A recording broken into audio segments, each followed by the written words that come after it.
ಲಿಂಗಾಯ ನಮಃ. ಓಂ ಶ್ರೀ ಗುರು ಬಸವಲಿಂಗಾಯ ನಮಃ. ಓಂ ಶ್ರೀ ಗುರು ಬಸವಲಿಂಗಾಯ ನಮಃ. ಓಂ ಶ್ರೀ ಗುರು ಬಸವಲಿಂಗಾಯ ನಮಃ. ಓಂ ಶ್ರೀ ಗುರು ಬಸವಲಿಂಗಾಯ ನಮಃ. ಎಲ್ಲರೂ ಕೂತ್ಕೋಬೇಕು. ತಾವೆಲ್ಲರ ಪರವಾಗಿ ಪರಮ ಪೂಜ್ಯರಿಗೆ ಈ ಒಂದು ವೇದಿಕೆಗೆ ಆತ್ಮೀಯವಾಗಿರ್ತಕ್ಕಂಥ ಸ್ವಾಗತವನ್ನು ಕೋರ್ತಾ ಸ್ವರೂಪತಾಯಿ ಭಗವತಿ ಅವರು ಪೂಜ್ಯರಿಗೆ ಗೌರವ ಸಮರ್ಪಣೆಯನ್ನು ಮಾಡಬೇಕು. ಜೊತೆಗೆ ಇಂದಿನ ಧರ್ಮಗ್ರಂಥ ಪಠನ ಮಾಡಲಿಕ್ಕೆ ಶಣೆ ಇಂದುಮತಿ ಗುಂಡಪ್ಪ ಸಂಗಮಕರ್ ತಾಯಿಯವರು ವೇದಿಕೆಗೆ ಆಗಮಿಸಬೇಕು. ಓಂ ಶ್ರೀ ಗುರು ಬಸವಲಿಂಗಾಯ ನಮಃ. ಓಂ ಶ್ರೀ ಗುರು ಬಸವಲಿಂಗಾಯ ನಮಃ.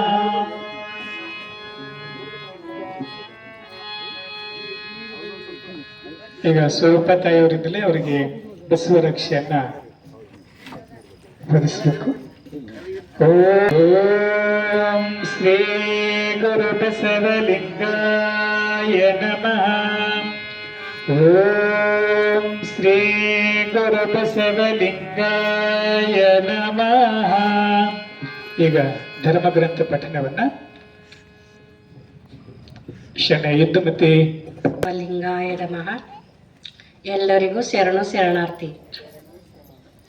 ನುಡಿದರೆ ಮುತ್ತಿನ ಹಾರದಂತಿರಬೇಕು, ನುಡಿದರೆ ಮಾಣಿಕ್ಯದ ದೀಪ್ತಿಯಂತಿರಬೇಕು, ನುಡಿದರೆ ಸ್ಫಟಕದ ಸಲಾಕೆಯಂತಿರಬೇಕು, ನುಡಿದರೆ ಲಿಂಗ ಮೆಚ್ಚಿ ಹೌದೆನ್ನಬೇಕು, ನುಡಿಯೊಳಗಾಗಿ ನಡೆಯದಿದ್ದಡೆ ಕೂಡಲ ಸಂಗಮ ದೇವನೆಂತೊಲ್ಲೆವೆನಯ್ಯ. ಓಂ ಶ್ರೀ ಗುರು ಬಸವಲಿಂಗಾಯ ನಮಃ. ಹಾವು ತಿಂದವರು ನುಡಿಸಬಹುದು, ಗರ ಹೊಡೆದವರು ನುಡಿಸಬಹುದು, ಸಿರಿಗರ ಹೊಡೆದವರು ನುಡಿಸಲು ಬಾರದು ನೋಡಯ್ಯ. ಬಡತನವೆಂಬ ಮಂತ್ರವಾದಿ ಹೋಗಲು ಒಡನ ನುಡಿಯವರಯ್ಯ ಕೂಡಲ ಸಂಗಮ ದೇವ. ಓಂ ಶ್ರೀ ಗುರು ಬಸವಲಿಂಗಾಯ ನಮಃ. ಎನಗಿಂತ ಕಿರಿಯರಿಲ್ಲ, ಶಿವಭಕ್ತರಿಗಿಂತ ಹಿರಿಯರಿಲ್ಲ, ನಿಮ್ಮ ಪಾದ ಸಾಕ್ಷಿ ಎನ್ನ ಮನಸಾಕ್ಷಿ, ಕೂಡಲ ಸಂಗಮ ದೇವ ಎನಗಿದೆ ದಿವ್ಯ. ಓಂ ಶ್ರೀ ಗುರು ಬಸವಲಿಂಗಾಯ ನಮಃ. ಕಂಡ ಭಕ್ತರಿಗೆ ಕೈ ಮುಗಿವಾತನೇ ಭಕ್ತ, ಮೃದು ವಚನವೇ ಸಕಲ ಜಪಂಗಳಯ್ಯ, ಮೃದು ವಚನವೇ ಸಕಲ ತಪಂಗಳಯ್ಯ, ಸದುವಿನಯವೇ ಸದಾ ಶಿವನು ಒಲಿಮೆಯಯ್ಯ, ಕೂಡಲ ಸಂಗಯ್ಯನೆಂತೊಲ್ಲನಯ್ಯ. ಓಂ ಶ್ರೀ ಗುರು ಬಸವಲಿಂಗಾಯ ನಮಃ. ಏನು ಬಂದಿರಿ ಹದುಳವಿದ್ದಿರಿ ಎಂದೊಡೆ ನಿಮ್ಮ ಮೈಸಿರಿ ಆರಿ ಹೋವುದೇ, ಕುಳ್ಳಿರೆಂದರೆ ನೆಲ ಕುಳ್ಳಿ ಹೋವುದೇ, ಒಡನ ನುಡಿದಡೆ ಸಿರಿವಟ್ಟೆ ಒಡೆಯುವುದೇ, ಕುಡಲಿಲ್ಲದಿದ್ದಡೊಂದು ಗುಣವಿಲ್ಲದಿದ್ದಡೆ ಮೂಗು ಕೊಯ್ಯುವುದೇ ಮಾವಡೆ, ಕೂಡಲ ಸಂಗಮ ದೇವ. ಓಂ ಶ್ರೀ ಗುರು ಬಸವಲಿಂಗಾಯ ನಮಃ. ವಿಶ್ವಗುರು ಬಸವಣ್ಣನವರಿಗೆ ಧರ್ಮಗ್ರಂಥ ಪಠನ ಮಾಡಿರುವ ಶರಣ ಇಂದುಮತಿ ಅಕ್ಕ ಅವರು ಪರಮ ಪೂಜ್ಯರಿಂದ ಆಶೀರ್ವಾದವನ್ನ ಪಡ್ಕೋಬೇಕು.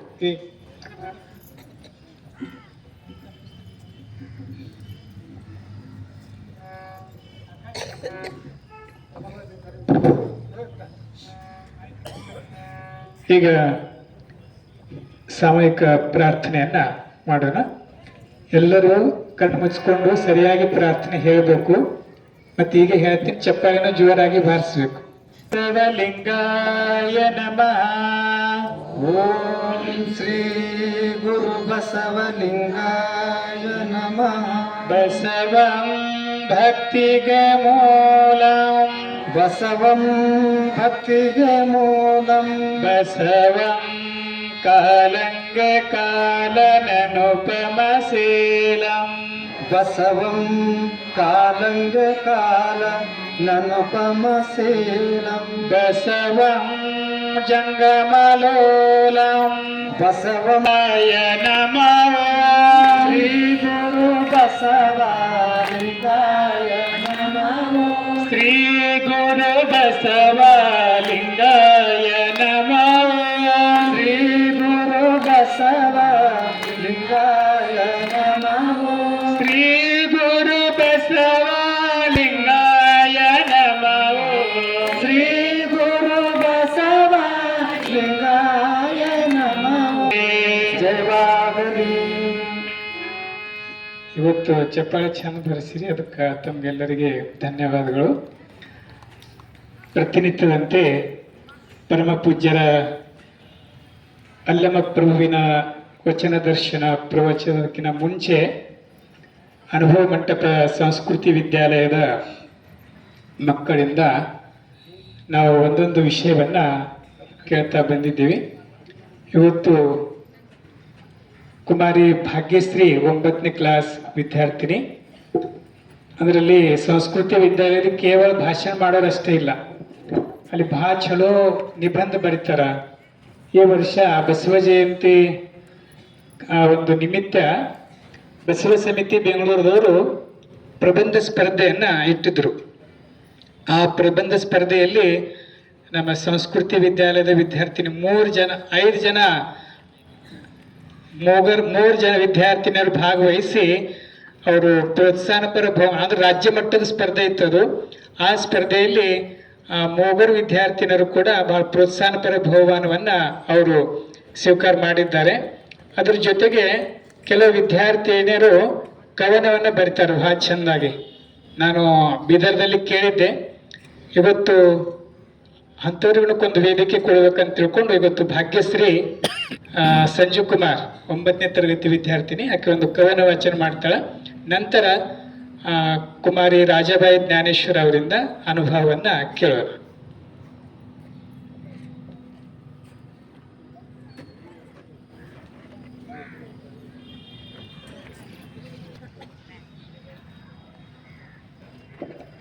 ಈ ಕವನವನ್ನ ಆಕಿನೇ ಬರೆದ ಸ್ವರಚಿತ ಕವನವನ್ನ ನಮ್ಮ ಭಾಗ್ಯಶ್ರೀ ವಾಚನ ಮಾಡ್ತಾರೆ. ತಾವು ಜೋರಾಗಿ ಚಪ್ಪಾಳೆ ತಟ್ಟಬೇಕು, ಆಕೆ ಕವನವನ್ನ ಕೇಳಬೇಕು.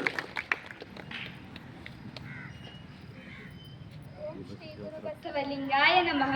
ವಿಶ್ವಗುರು, ಧರ್ಮಗುರು, ಮಹಾಮಾನವತವಾದಿ, ಸ್ತ್ರೀ ಕುಲೋದ್ಧಾರಕ, ದಲಿತೋದ್ಧಾರಕ ಅಪ್ಪ ಬಸವಣ್ಣನವರನ್ನು ಎನ್ನ ಹೃದಯ ಮಂದಿರದಲ್ಲಿ ಧ್ಯಾನಿಸುತ್ತಾ ಈ ಭಾಗದ ನಡೆದಾಡುವ ದೇವರೆಂದೇ ಪ್ರಖ್ಯಾತರಾಗುವ ಪೂಜ್ಯ ಶ್ರೀ ಡಾಕ್ಟರ್ ಲಿಂಗೈಕ್ಯ ಚನ್ನಬಸವ ಪಟ್ಟದೇವರನ್ನು ಎನ್ನ ಹೃದಯ ಮಂದಿರದಲ್ಲಿ ಧ್ಯಾನಿಸುತ್ತಾ ನಮ್ಮ ಆರಾಧ್ಯ ದೈವರು, ದೀಕ್ಷಾ ಗುರುಗಳು, ಅನಾಥ ಬಂಧುಗಳ ರಕ್ಷಕರು ಆಗಿರುವಂತಹ ಪೂಜ್ಯ ಶ್ರೀ ಡಾಕ್ಟರ್ ನಾಡೋಜ ಬಸವಲಿಂಗ ಪಟ್ಟದೇವರ ಪಾದಗಳಿಗೆ ಶರಣೆಂದು, ಪೂಜ್ಯ ಶ್ರೀ ಗುರು ಬಸವ ಪಟ್ಟದೇವರ ಪಾದಗಳಿಗೆ ಶರಣೆಂದು ಸರ್ವರಿಗೂ ಶರಣಾರ್ಥಿ. ನಾನು ಇವತ್ತು ಡಾಕ್ಟರ್ ಬಸವಲಿಂಗ ಪಟ್ಟದೇವರ ಕುರಿತು ಕವನ ಹೇಳಲು ಬಯಸುತ್ತೇನೆ. ನಾಗೂರು ಗ್ರಾಮದ ಸುಪುತ್ರರಿವರು, ಭಾಗೀರಥಿ ರಾಜಪ್ಪರ ಕೌರಿನ ಕಂದರಿವರು, ಶಿಕ್ಷಣದಲ್ಲಿ ಅತೀವ ಆಸಕ್ತಿ ಹೊಂದಿದವರು, ಮೆಟ್ರಿಕ್ನಲ್ಲಿ ಉತ್ತಮ ಅಂಕ ಪಡೆದವರು. ಇವರೇ ನನ್ನ ಆರಾಧ್ಯ ದೈವರು. ಕಾಲೇಜ ಬಸ್ಸಕ್ಕಾಗಿ ಬಾಲ್ಕಿಗೆ ಬಂದ ಸಾಮಾನ್ಯರಿವರು, ಸಾಮಾನ್ಯರಲ್ಲಿಯೇ ಅಸಾಮಾನ್ಯರಾಗಿ ಬೆಳೆದವರು. ಚನ್ನಬಸವರು ಕಂಡ ಮಠದ ಮರಿಯುವರು, ಚನ್ನಬಸವರ ಮಣಿಯುವ ಹೊತ್ತವರು. ಇವರೇ ನನ್ನ ಆರಾಧ್ಯ ದೈವರು. ಗುರುಗಳು ಹೇಳಿಕೊಟ್ಟ ಮಾರ್ಗದಲ್ಲಿ ನಡೆಯುವವರು, ಡಾಕ್ಟರ್ ಚನ್ನಬಸವ ಪಟ್ಟದೇವರಿಗೆ ತಕ್ಕ ಶಿಷ್ಯರಿವರು. ಅವರ ಹೆಜ್ಜೆಯ ಮೇಲೆ ಹೆಜ್ಜೆ ಇಟ್ಟು ನಡೆಯುವವರು. ಇವರೇ ನನ್ನ ದೀಕ್ಷಾ ಗುರುಗಳು. ಚನ್ನಬಸವರ ಮಣಿಯುವ ಹೊತ್ತವರು, ಶರಣರ ವಿಚಾರಗಳನ್ನು ಪ್ರಚಾರ ಮಾಡುವವರು, ಅನಾಥ ಶಿಶುಗಳ ತಂದೆಯವರು, ಅಬಲೆಯರ ಬಾಳಿಗೆ ಬೆಳಕಾದವರು. ಇವರೇ ನನ್ನ ಆರಾಧ್ಯ ದೈವರು. ಎಲ್ಲರಿಗೂ ಸಮಾನವಾಗಿ ನೋಡುವವರು, ಎಲ್ಲರಿಗೂ ಬಸವ ತತ್ವದ ಬಗ್ಗೆ ತಿಳಿಸುವವರು, ಸಮಾಜದ ಬಗ್ಗೆ ತುಂಬಾ ಕಳಕಳಿ ಉಳ್ಳವರು, ಬಡವರ ಮೇಲೆ ಕರುಣೆ ಉಳ್ಳವರು. ಇವರೇ ನನ್ನ ಆರಾಧ್ಯ ದೈವರು. ಕಾಯಕ ತತ್ವವನ್ನು ಅನುಸರಿಸುವವರು, ನುಡಿದಂತೆ ನಡೆಯುವವರು, ದೀನ ದಲಿತರ ಬಗ್ಗೆ ಕಾಳಜಿ ವಹಿಸುವವರು, ಬಸವಣ್ಣನವರು ಹೇಳಿಕೊಟ್ಟ ಮಾರ್ಗದಲ್ಲಿ ನಡೆಯುವವರು. ಇವರೇ ನನ್ನ ಆರಾಧ್ಯ ದೈವರು. ಶಿಕ್ಷಣದ ಹರಿಕಾರರಿವರು, ಮಕ್ಕಳ ಭವಿಷ್ಯದ ಜ್ಞಾನ ಜ್ಯೋತಿ ಇವರು, 60ಕ್ಕೂ ಹೆಚ್ಚು ಶಾಲೆಗಳ ಸ್ಥಾಪಕರಿವರು. ಗಡಿನಾಡಿನಲ್ಲಿ ಶಿಕ್ಷಣ ಕ್ರಾಂತಿ ಮಾಡಿದವರು. ಇವರೇ ನನ್ನ ಆರಾಧ್ಯ ದೈವರು.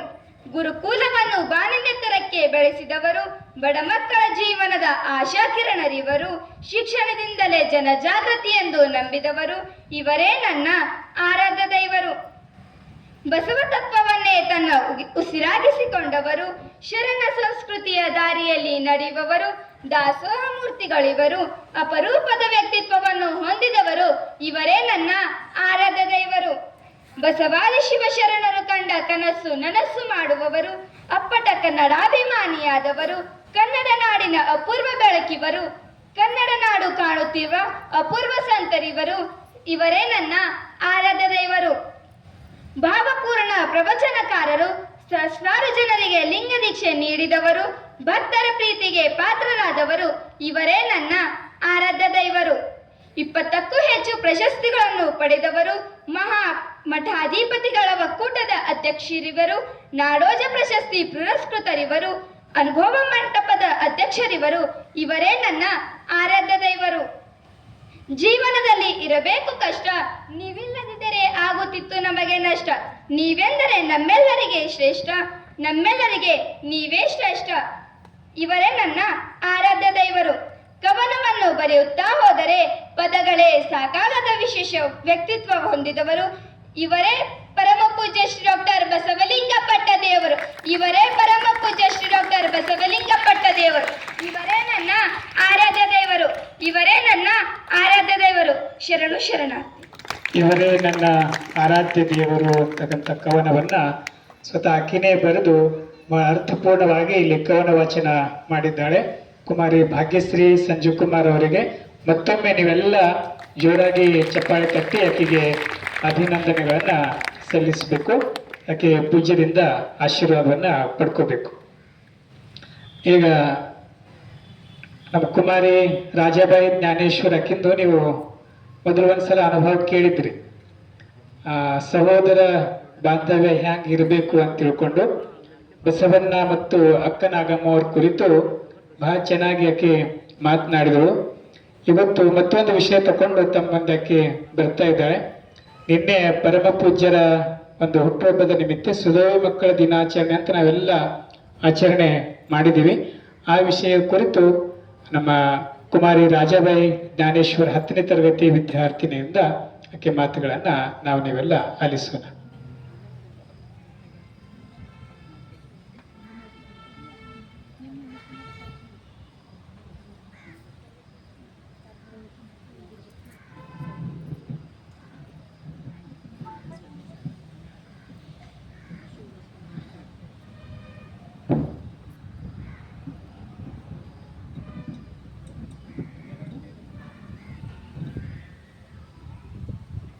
ಬಸವಲಿಂಗಾಯ ನಮಃ. ವಿಶ್ವಗುರು, ಧರ್ಮಗುರು, ಮಹಾಮಾನವತವಾदी, स्त्रीकुलोद्धारक, दलितोद्धारक अप्पा बसवण्णांना हृदय मंदिरात स्मरण करीत ह्या भागचे चालते फिरते देव म्हणून प्रसिद्धी पाहलेले परमपूज्य श्री डॉक्टर चन्नबसव पट्टदेवरू यांना हृदय मंदिरात स्मरण करीत माझे आराध्य दैव, दीक्षा गुरु, अनाथ बंधूचे रक्षक असलेले परमपूज्य श्री नाडोजी डॉक्टर बसवलिंग पट्टदेवरू यांच्या श्रीपादांना शरणार्थी करीत परमपूज्य श्री गुरुबसव पट्टदेवरू यांच्या श्रीपादांना शरणार्थी करीत सर्वांना शरणो शरणार्थी. मी आज माझे आराध्य दैव, दीक्षा गुरु, अनाथ बंधूचे रक्षक, कन्नड नाडू पाहला पूर्व संत असलेले परमपूज्य श्री नाडोजी डॉक्टर बसवलिंग पट्टदेवरू यांच्या बारेमध्ये एक दोन गोष्टी सांगायला इच्छा करते. ग्रंथात नाही, मंथात नाही, हृदयात आहे, कोणी अनाथ नाही. कर्नाटक, महाराष्ट्र आणि तेलंगणा या त्रय राज्याच्या सीमेवर असलेलं भालकी हेमठ संस्थान हे महात्मा बसवण्णांच्या सकल जीवात्मांच्या कल्याणांच्या विचार कृतीरूपात साकार करणारं एकमेव मठ आहे. हे धार्मिक कर्मकांड आणि स्वप्रतिष्ठेच्या बळजव मिरविण्याच्या मठ परंपरेला मूठ माती देत ती परंपरा लोकाभिमुख करण्याचे कार्य परमपूज्य श्री नाडोजी डॉक्टर बसवलिंग पट्टदेवरू यांनी केले आहे. महात्मा बसवण्णा हा केवळ त्यांच्या उपदेशाच्या व प्रवचनाच्या विषय नसून प्रत्यक्ष जगण्याचा विषय आहे. म्हणूनच पूज्य आप्पाजींनी एकही मंदिर बांधले नाही, तर ग्रामीण भागात अनेक शाळा, महाविद्यालये, वाचनालये, सामाजिक संस्थे आणि अनुभव मंडपाची स्थापना करून समाजाची सर्वांगीण अभिवृद्धी करण्याचे प्रयत्न करत आहेत. पूज्य आप्पाजी एका सामान्य शेतकरी कुटुंबात जन्म घेऊन शिक्षणासाठी अनेक हाल अपेष्टा सहन केला. उत्तम शिक्षणाची आर्थिक परिस्थिती नसल्यामुळे त्यांनी भालकी मठात आले. तिथे परमपूज्य श्री डॉक्टर चन्नबसव पट्टदेवरू यांच्या सहवासात त्यांच्या जीवनाला नवी दिशा मिळाली. ज्या मठात पूज्य आप्पाजींनी शिक्षण घेतले आहेत त्या मठाचे सद्भक्त आणि गुरु त्यांना ह्या भालकी मठाचे मठाधीश केले. पूज्य आप्पाजी बहुजनांच्या उद्धारासाठी शिक्षण हेच सर्वोत्तम उपाय आहे म्हणून समजून ग्रामीण भागात 1992 साली हिरेमठ संस्थान विद्यापीठ ट्रस्ट स्थापना करून गरीब, कष्टकरी, शेतकरी मुलांना शिक्षण देत आहेत. दरवर्षी 20,000 विद्यार्थी या संस्थेत शिक्षण घेतात. पूज्य आप्पाजी ग्रामीण भागातील वंचित, कष्टकरी, शेतकरी व अनाथ मुलांना आपल्या मठात आश्रय देऊन, पोटभर अन्न देऊन हृदय पात्रात अक्षराचे दान वाढले आहेत. पूज्य आप्पाजींच्या हातात जेव्हा मठ आली तेव्हा मठाची सूत्री अत्यंत बिकट होती. अशा बिकट परिस्थितीतून पूज्य आप्पाजींनी अत्यंत संयम आणि शांतपणे आपली वाटचाल सुरू केली. पूज्य आप्पाजींचे सेव्याचे इवल आशा आणि रोपट्याचे वेलो आज गगनावरी गेली आहे. पूज्य आप्पाजींची एका ऐतिहासिक कार्य म्हणजे पूज्य आप्पाजींनी कन्नड, हिंदी, मराठी आणि तेलुगू असे विविध भाषात एकूण 450हून अधिक पुस्तके प्रकाशन केली आहेत. पूज्य आप्पाजींनी 2011 साली महाराष्ट्रातील 36 जिल्ह्यात, तेलंगणातील 31 जिल्ह्यात बसव संदेश यात्रा सुरू केला आणि 2025 साली कर्नाटक राज्यात बसव संस्कृती अभियान काढले. पूज्य आप्पाजी स्वतः एक उत्तम लेखकार आणि प्रवचनकार आहेत.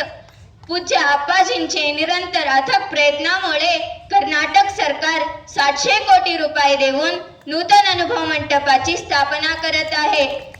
त्या नूतन अनुभव मंडपाच्या स्थापनाला पूज्य आप्पाजींनी काही एकर जमीन कर्नाटक सरकारला हस्तांतरित केली आहे. महात्मा बसवण्णा कर्नाटक राज्याचे सांस्कृतिक नायक म्हणून घोषण करण्यामागे पूज्य आप्पाजींचं अथक प्रयत्न आहे. लिंगायत धर्म स्वतंत्र धर्माची मान्यता आंदोलनाचे नेतृत्वही आप्पाजींनी केले होते. पूज्य आप्पाजींनी आम्हा मुलीसाठी बीदर शहरात अनुभव मंडप संस्कृती विद्यालयाची स्थापना करून तिथे 6वी पासून 10वी पर्यंत शिक्षण, निवास आणि प्रसार संपूर्ण मोफत देत आहेत. पूज्य तिथे शालेय शिक्षणाबरोबरच शरणांचे आध्यात्मिक शिक्षणही दिले जाते. मी त्या शाळेची विद्यार्थिनी आहे हे सांगत मला अभिमान वाटतो.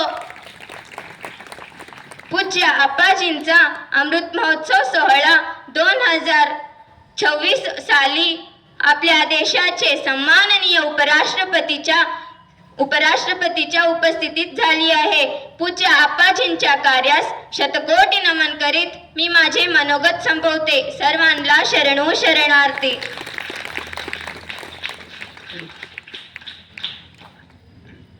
ಕುಮಾರಿ ರಾಜಾಬಾಯಿ ಅವರು ಮೊದಲು ಕನ್ನಡದಾಗ ಮಾತಾಡಿರು.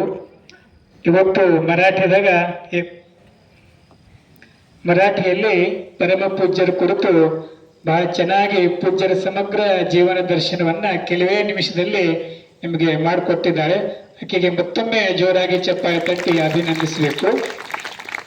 ನೀವು ಅನಿಸಿರ್ಬೇಕಿದು ಕನ್ನಡದ ಮಠ, ನಾವೆಲ್ಲ ಕನ್ನಡಿಗರು ಮತ್ತು ಮರಾಠಿದಾಗ ಯಾಕೆ ಹೇಳತ್ತಾರ ಅಂತ. ಮಹಾರಾಷ್ಟ್ರದಾಗ ಪ್ರಚಾರ ಒಯ್ಬೇಕು ಆಕೆಗೆ ಅಂತ ತಿಳ್ಕೊಂಡು ತಯಾರು ಮಾಡ್ಲತ್ತಿದ್ದೆವು. ಅದಕ್ಕಾಗಿ ಏನು ಅನ್ಯತಾ ಭಾವಿಸಬಾರ್ದು. ಮತ್ತೊಂದು ಸಲ ಆಕೆಗೆ ಜೋರಾಗಿ ಚಪ್ಪಾಳೆ ತಟ್ಟೋಣ. ಈಗ ಪರಮ ಪೂಜ್ಯರಿಂದ ಅಲ್ಲಮ ಪ್ರಭುವಿನ ವಚನ ದರ್ಶನ ಪ್ರವಚನವನ್ನ ನಾವು ನೀವೆಲ್ಲ ಆಲಿಸೋಣ. ಇಂದಿನ ಈ ಒಂದು ಪ್ರವಚನ ಕಾರ್ಯಕ್ರಮಕ್ಕೆ ನಮ್ಮ ನಾಡಿನ ಖ್ಯಾತ ಚಿತ್ರಕಲಾವಿದರಾದ ಲೇಖಕರಾದ ಶರಣ ಎಲ್ ಶಿವಲಿಂಗಪ್ಪ ಅವರು ಈ ಒಂದು ಸಭೆಗೆ ಮೈಸೂರಿನಿಂದ ಆಗಮಿಸಿದ್ದಾರೆ. ತಮ್ಮೆಲ್ಲರ ಪರವಾಗಿ ಅವರಿಗೆ ಸ್ವಾಗತವನ್ನ ಕೋರ್ತೇನೆ. ತಾವು ಚಪ್ಪಾಳೆ ತಟ್ಟಿ ಅವರಿಗೆ ಸ್ವಾಗತವನ್ನ ಕೋರಬೇಕು. ಈಗ ಪೂಜ್ಯರಿಂದ ಆಶೀರ್ವಚನ ನುಡಿಗಳು.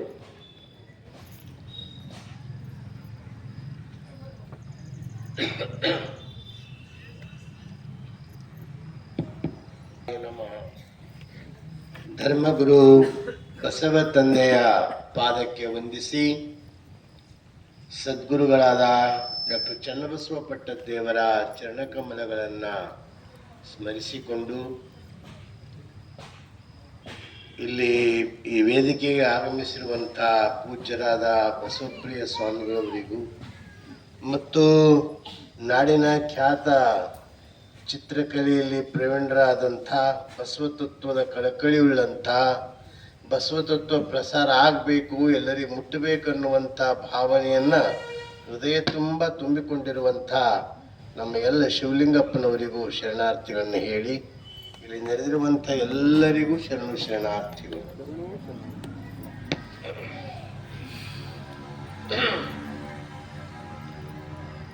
ನಾವೆಲ್ಲ ನಮ್ಮ ಬಗ್ಗೆ ಹೇಳೋದು ನಿನ್ನೆಲ್ಲ ಮುಗಿದು ಹೋಗಿರ್ಬೇಕಂತ ತಿಳ್ಕೊಂಡಿದ್ದ. ಇವತ್ತೂ ಇಟ್ಟಿರಿ, ನಿನ್ನೆಲ್ಲ ಮುಗೀತದ, ಇವತ್ತು ನಾವು ಆರಾಮಾಗಿ ಪ್ರವಚನ ಮಾಡ್ಬೋದು ಅಂತಿದ್ದೆ. ನಿಜವಾದ ಆರಾಧ್ಯ ದೈವ ಯಾರು ಎಲ್ಲರಿಗೂ ಅಂದ್ರೆ ಬಸವಣ್ಣನವರೇ ಎಲ್ಲರಿಗೂ ಆರಾಧ್ಯ ದೈವ. ನಾವೆಲ್ಲ ಗುರುಗಳು, ಆದರೆ ಗುರುವಿನ ಗುರು, ಪರಮ ಗುರು, ಮಹಾಗುರು ಯಾರು? ವಿಶ್ವಗುರು ಬಸವಣ್ಣ. ನಾವು ಮೂಗು ಕೊಟ್ಟವರಿಗೆ ಹೊಗಳೋದು ಬಿಟ್ಕೊಡ್ತೀವಿ, ಮೂಗುತಿ ಕೊಟ್ಟವರಿಗೆ ಹೊಗಳ್ತೀವಿ. ತಿಳಿತಾ ಇಲ್ಲ? ಮುಗಿನ ಒಂದು ಏನಾರ ಚಂದ ಮಾಡ್ಸ್ಕೊಂಡ್ ಬಂದ್ರಂದ್ರೆ ಏನು ಚಂದದಕ್ಕ ಯಾಕೆ ಸರ್ ಮಾಡಿಸಿರಿ, ಎಲ್ಲಿ ಬಂಗಾರ ಖರೀದಿ ಮಾಡಿರಿ, ಎಲ್ಲಿ ಮಾಡಿಕೊಟ್ಟಾರ ಅಂತ ಆ ಮುಗುತಿ ಬಗ್ಗೆ ತಾರೀಫ್ ಮಾಡೇ ಮಾಡ್ತೀವಿ. ಆದ್ರೆ ಮೂಗು ಇಲ್ದೋದ್ರೆ ಮೂಗು ಕೊಟ್ಟಂತ ಶಿವನಿಗೆ ಮಾಡೋದು ನಾವು ಬಿಟ್ಕೊಡ್ತೀವಿ. ಅದನ್ನ ನಾವು ಅರ್ಥ ಮಾಡಿಕೊಂಡು ನಮ್ಮೆಲ್ಲರ ಗುರು, ನಮ್ಮೆಲ್ಲರ ಆರಾಧ್ಯ ದೇವ ಯಾರು ಅಂದ್ರೆ ವಿಶ್ವಗುರು ಬಸವಣ್ಣ ಅನ್ನೋದು ನಾವು ದೃಢವಾಗಿ ನಂಬಬೇಕು. ಅಲ್ಲಮ ಪ್ರಭುಗಳು ನಮ್ಮ ನಿತ್ಯ ಒಂದೊಂದು ತತ್ವವನ್ನ, ಒಂದೊಂದು ಅನುಭವವನ್ನ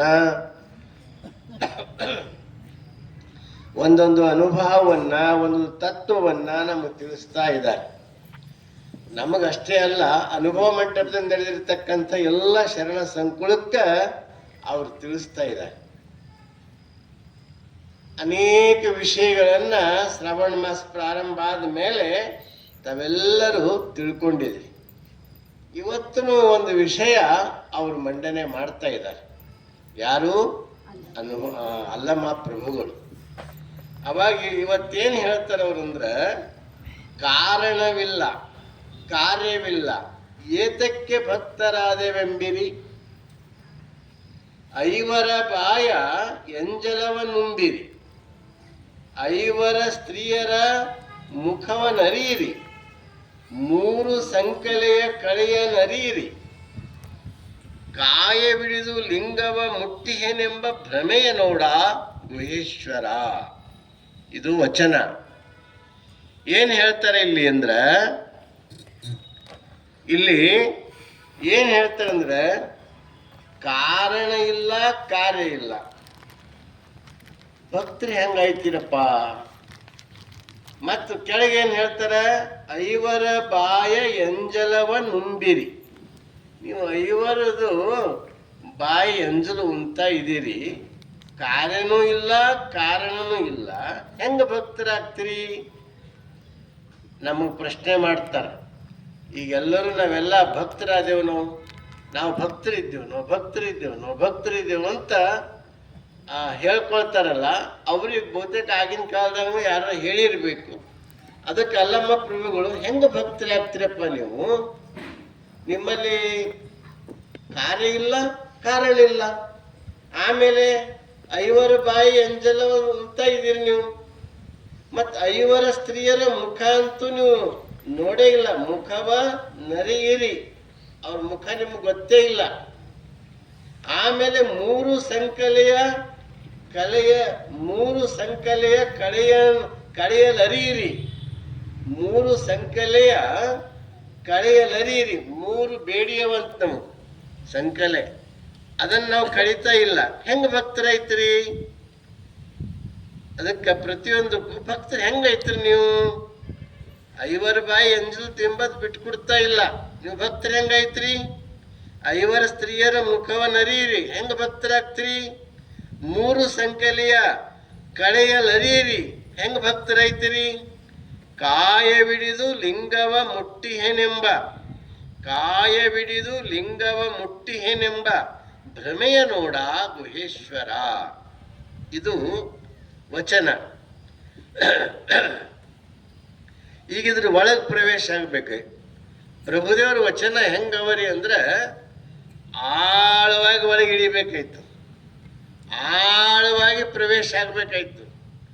ಅದು ಅರ್ಥ ಆಗ್ತು. ಇಲ್ಲಿ ಹೇಳ್ತಾರೆ, ಕಾರಣವಿಲ್ಲ ಕಾರ್ಯವಿಲ್ಲ. ಕಾರಣ ಅಂದ್ರೆ ಏನು, ಕಾರ್ಯ ಅಂದ್ರೆ ಏನು? ಭಕ್ತಿಗೆ ಕಾರಣ ಯಾವುದು? ಶಿವಜ್ಞಾನ. ಭಕ್ತಿಗೆ ಕಾರಣ ಯಾವುದು? ಶಿವಜ್ಞಾನ. ಮತ್ತು ಭಕ್ತಿಯ ಕಾರ್ಯ ಯಾವುದು? ವಿಷಯ ವಿರಾಗ. ಎಲ್ಲಕ್ಕೂ ನೀವು ನೆನಪಿಟ್ಕೋಬೇಕು, ಎಲ್ಲಕ್ಕೂ ಒಂದು ಕಾರಣ ಇರ್ತದೆ, ಒಂದು ಕಾರ್ಯ ಇರ್ತದೆ. ನಾವು ಶಿಕ್ಷಣದಲ್ಲಿ ರ್ಯಾಂಕ್ ಬರಬೇಕಾದ್ರೆ ಅಭ್ಯಾಸ ನಾವು ಮಾಡಬೇಕು, ಹೌದಲ್ಲ? ಅಭ್ಯಾಸ ಮಾಡಿದ್ರೆ ಶಿಕ್ಷಣದಾಗ ಫಸ್ಟ್ ರ್ಯಾಂಕ್ ಬರ್ತಾರೆ. ಅದೇ ರೀತಿ ಈ ಪ್ರತಿಯೊಂದು, ಈಗ ನಾವು ಇಲ್ಲೆಲ್ಲ ಜನ ಬರ್ತಾರಪ್ಪ ಅಪ್ಪವ್ರ ಕಾರ್ಯಕ್ರಮಕ್ಕ, ಸ್ಮರಣೋತ್ಸವಕ್ಕ ಅಂತಂದಾಗ ಆಶ್ರಮ ಸ್ವಚ್ಛ ಮಾಡಬೇಕು. ಜನ ಬರೋದು ಕಾರಣ, ಅದು ಸ್ವಚ್ಛ ಮಾಡೋದು ಕಾರ್ಯ. ತಿಳಿತಲ್ಲ ಈ ನಿಮ್ಗೆ? ಕಾರ್ಯ ಯಾವುದು, ಕಾರಣ ಯಾವುದು? ಹಂಗ ಇಲ್ಲಿ ಪ್ರಭುದೇವರು ಪ್ರಶ್ನೆ ಮಾಡ್ತಾರೆ. ಹೆಂಗ ನಾವು ಮನೆಗೆ ನೆಂಟರು ಬರ್ತಾರಂದ್ರೆ ಮನೆಯೆಲ್ಲ ಸ್ವಚ್ಛ ಮಾಡಿ, ನೆಂಟರು ಬರೋದು ಕಾರಣ, ಸ್ವಚ್ಛ ಮಾಡೋದು, ಅವ್ರಿಗೆ ಸ್ವಾಗತ ಮಾಡೋದು ಕಾರ್ಯ. ಹಂಗ ಇಲ್ಲಿ ನಾವು ಭಕ್ತರಾಗಬೇಕಾದ್ರೆ ನಮ್ಮಲ್ಲಿ ಶಿವಜ್ಞಾನ, ಕಾರಣ ಅಂದ್ರೆ ಇಲ್ಲೇನು ಶಿವಜ್ಞಾನ. ಭಕ್ತರು ನಾವು ಆಗಬೇಕಾದ್ರೆ ಮೊದಲು ಬೇಕಾಗಿರೋದೇ ಶಿವಜ್ಞಾನ. ಆ ಶಿವಜ್ಞಾನ ನಾವು ಪಡ್ಕೋಬೇಕಾದ್ರ ಕಾರ್ಯ ಏನಾಗ್ಬೇಕಪ್ಪ? ವಿಷಯಗಳನ್ನ ನಾವು ತ್ಯಾಗ ಮಾಡ್ಬೇಕು. ಅದಕ್ಕೇನು ಹೇಳ್ತಾರ? ವಿಷಯ ವಿರಾಗ ಅಂತ ಹೇಳ್ತಾರೆ. ಅಂದ್ರೆ ವಿಷಯಗಳನ್ನ ತ್ಯಾಗ ಮಾಡೋದು. ವಿಷಯಗಳು ಎಲ್ಲಿ ತನಕ ಒಳಗಿರ್ತಾವ ಅಲ್ಲಿ ತನಕ ಶಿವಜ್ಞಾನ ನಮಗೆ ಪ್ರಾಪ್ತ ಆಗಲ್ಲ.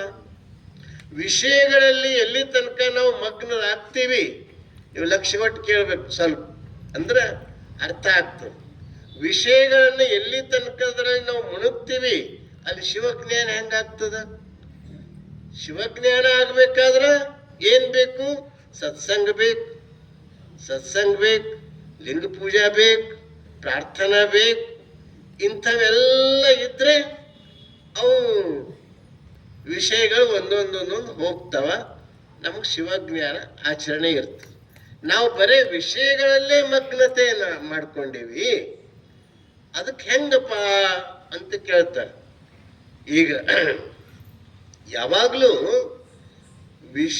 ಶಿವಜ್ಞಾನ ಇರಲಾರ್ದನೆ, ಈಗ ಒಂದು ಉದಾಹರಣೆ ಹೇಳ್ತೀನಿ ನಿಮ್ಗೆ. ಹಲಸಿನ ಹಣ್ಣು ಅಂತ ಆ ಕಡೆ ಭಾಳ ಇರ್ತಾವ, ನಮ್ಮ ಕಡೆನೂ ಈಗ ಹಣ್ಣು ಬರ್ಲತ್ತಾವ, ನೀವೆಲ್ಲ ತಿಂದಿರ್ಬೇಕು. ಆ ಹಲಸಿನ ಹಣ್ಣು ಇಂತಿಷ್ಟು ದಪ್ಪ ಇರ್ತವೆ. ಅದನ್ನು ಬಿಡಿಸಿದವ್ರು ಏನು ಮಾಡ್ತಾರೆ ಅಂದ್ರೆ ಕೈಗೆಲ್ಲ ಎಣ್ಣೆ ಹಚ್ಕೋತಾರೆ. ಕೈಗೆ ಎಣ್ಣೆ ಹಚ್ಕೊಂಬಲ್ ಹೋದ್ರೆ ಏನಾಗ್ತದ್ರಿ? ಕೈ ಮೆತ್ಕೊತದ, ಜಿಗಿ ಜಿಗಿ ಜಿಗಿ ಜಿಗಿ ಇರ್ತದ. ಗೊತ್ತಿಲ್ದವ್ರು ಹಂಗೆ ಬಿಡಿಸ್ಲಾಕ ಹೋಗಿನ ಕಡೆಗೆ ಇಲ್ಲಿ ಅಲ್ಲೇ ಮುಟ್ತದ, ಇಲ್ಲದ ಅಲ್ಲೇ ಇದು ಆಗ್ತದೆ. ಎಣ್ಣೆ ಹಚ್ಕೊಂಡು ಬಿಡಿಸ್ರ ಸರಳವಾಗಿ ಬಿಡ್ತದ.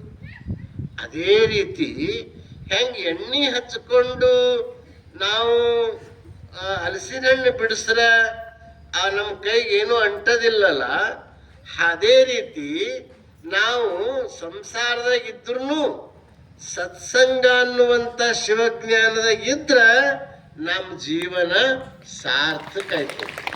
ಅದು ವಿಷಯದಲ್ಲಿ ನಾವು ಮುಣಗಂಗಿಲ್ಲ.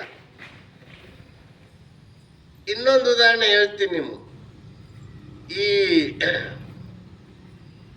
ಅಡಿಗೆ ಮಾಡಪ್ಪರಿ ಮೊದಲು ಮಸ್ಯರ್ವಿ ಅಂತೀರು, ಈಗೆಲ್ಲ ನೀವು ಮಸ್ಯರ್ವಿ ಮರಿಯಾಗ್ಯಾವ. ಈಗೇನು ಬಂದವ್ರಿ? ಚಿಮಟಿಗೆಗಳು ಬಂದವ. ಚಿಮಟಿಗೆ ಹಚ್ತೀರಿ, ಹಂಗೆ ಹಿಡಿದ್ರೆ ಏನಾಯ್ತದ್ರಿ? ಕೈ ಸುಡ್ತದ. ಹಂಗೆ ಹಿಡಿದ್ರೆ ಕೈ ಸುಡ್ತದ. ಅದಕ್ಕೆ ನಾವೇನು ಮಾಡಬೇಕು? ಚಿಮಟಿಗೆ ಹಿಡಿತೀವಿ. ಕೈ ಹೆಂಗೆ ಹಿಡಿತೀವಲ್ಲ ಹಂಗೇನೆ ನಾವು ಸತ್ಸಂಗ, ಗುರುವಿನ ಸಂಘ, ಶರಣರ ಸಂಘ ಅನ್ನುವಂಥ ಚಿಮಟಿಗೆ ಇತ್ತಂದ್ರ ನಮ್ಗೆ ಸಂಸಾರ ಅಂಟಿಕೊಳ್ಳೋದಿಲ್ಲ. ಆವಾಗ ಶಿವಜ್ಞಾನ ನಮಗ ಪ್ರಾಪ್ತ ಆಗ್ತದ. ಸಾಕು, ಸ್ವಲ್ಪ ಬಡಿಬೇಕು ಚಪ್ಪಲಿ.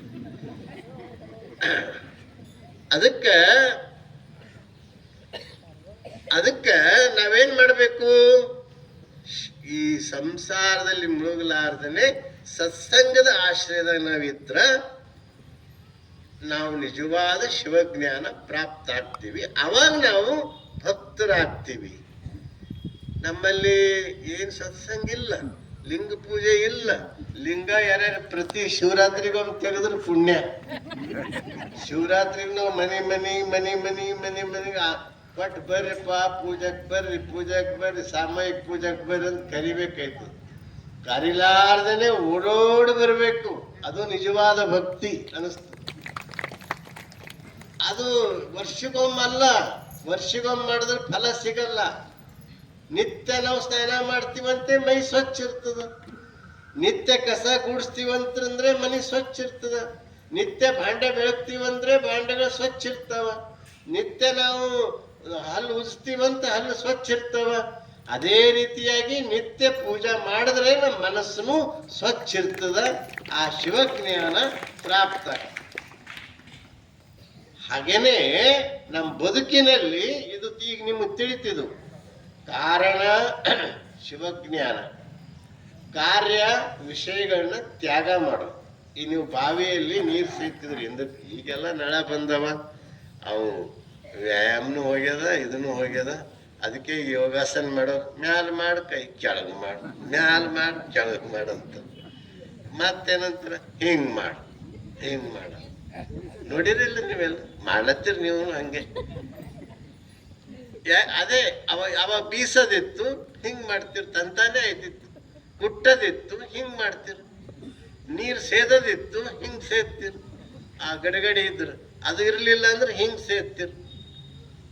ಅವೆಲ್ಲ ಅದ್ಭುತ ವ್ಯಾಯಾಮ.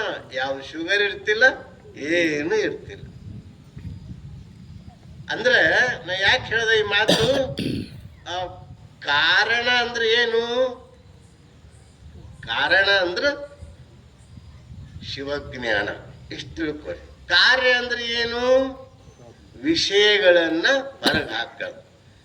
ಆ ಬಾವಿಗೆ ಹೆಂಗ್ ನೀರು ಸೇತಿಲ್ಲ, ಹಿಂದಕ್ಕೆ ಕೊಡ ಬಿಡ್ತಿರ್ ಒಳಗೆ, ಅದು ಬುಡು ಬುಡು ಬುಡು ಬುಡು ಬುಡು ಬುಡು ಶಬ್ದ ಮಾಡ್ತಿತ್ತು. ಯಾಕೆ ಮಾಡ್ತಿತ್ತು ಹೇಳ್ರಿ? ಎರಡು ವಸ್ತು ಏಕಕಾಲಕ್ಕ ಒಂದೇ ಸ್ಥಳದಲ್ಲಿ ಇರೋದಿಲ್ಲ. ಒಳಗಿನ ಗಾಳಿ ಹೊರಗೆ ಹೋದ ಮೇಲೆ ಹೊರಗಿನ ನೀರು ಒಳಗೆ ಪ್ರವೇಶ ಆಯ್ತದ.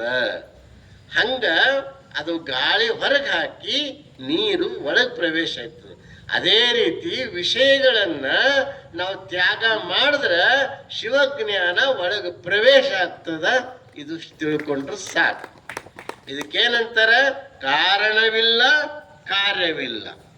ಇದು ಅರ್ಥ ಆಯ್ತು ನಿಮಗೆ. ಇನ್ನು ಮುಂದೆ ಹೇಳ್ತಾರೆ, ಐವರ ಬಾಯ ಎಂಜಲವನ್ಬಿರಿ ಅಂದ್ರೇನು? ಐವರ ಬಾಯ ಅಂದ್ರೆ ಪಂಚೇಂದ್ರಿಯಗಳು. ನಮ್ದೆಲ್ಲ ಪಂಚೇಂದ್ರಿಯಗಳು ಇರ್ತಾವ. ಕಿವಿ ಒಂದು ಕೆಲಸ ಮಾಡ್ತದ, ಕಣ್ಣೊಂದು ಕೆಲಸ ಮಾಡ್ತದ, ನಾಲಿಗೆ ಒಂದು ಕೆಲಸ ಮಾಡ್ತದ, ಮೂಗು ಒಂದು ಕೆಲಸ ಮಾಡ್ತದ, ತ್ವಚೆ ಒಂದು ಕೆಲಸ ಮಾಡ್ತದ. ಇದ್ರ ಕೆಲಸದ ಈ ಪಂಚೇಂದ್ರಿಯಗಳಲ್ಲಿನೇ ನಾವು ಅದರ ಆಧೀನದಲ್ಲಿ ಆಗೀವಿ.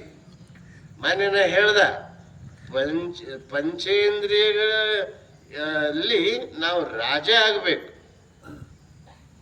ರಾಜ ಅಂದ್ರೆ ಗೆದ್ದುಕೊಂಡವ್ ರಾಜ ಆಯ್ತಾನ. ಮನೆ ಮತ್ತೊಂದು ಪ್ರದೇಶ ಗೆದ್ದುಕೊಂಡು ರಾಜ ಆಯ್ತರು. ಇಂದ್ರಿಯಗಳ ಮೇಲೆ ಯಾರು ಗೆಲುವು ಸಾಧಿಸ್ತಾರಲ್ಲ ಅವ್ರು ಮಹಾರಾಜ ಆಯ್ತಾರ, ಮಹಾರಾಜ ಆಯ್ತಾರ. ಹಂಗ ನಾವು ಏನ್ ಮಾಡಬೇಕು? ಅದಕ್ಕೆ ಆಕರ್ಷಣೆ ಆಗ್ಬಾರ್ದು. ಅವು ನಮ್ಮ ಹತೋಟಿಯಲ್ಲಿ ಇರಬೇಕು, ನಮ್ಮ ಮನಸ್ಸಿನ ನಿಯಂತ್ರಣದಲ್ಲಿ ಇರಬೇಕು.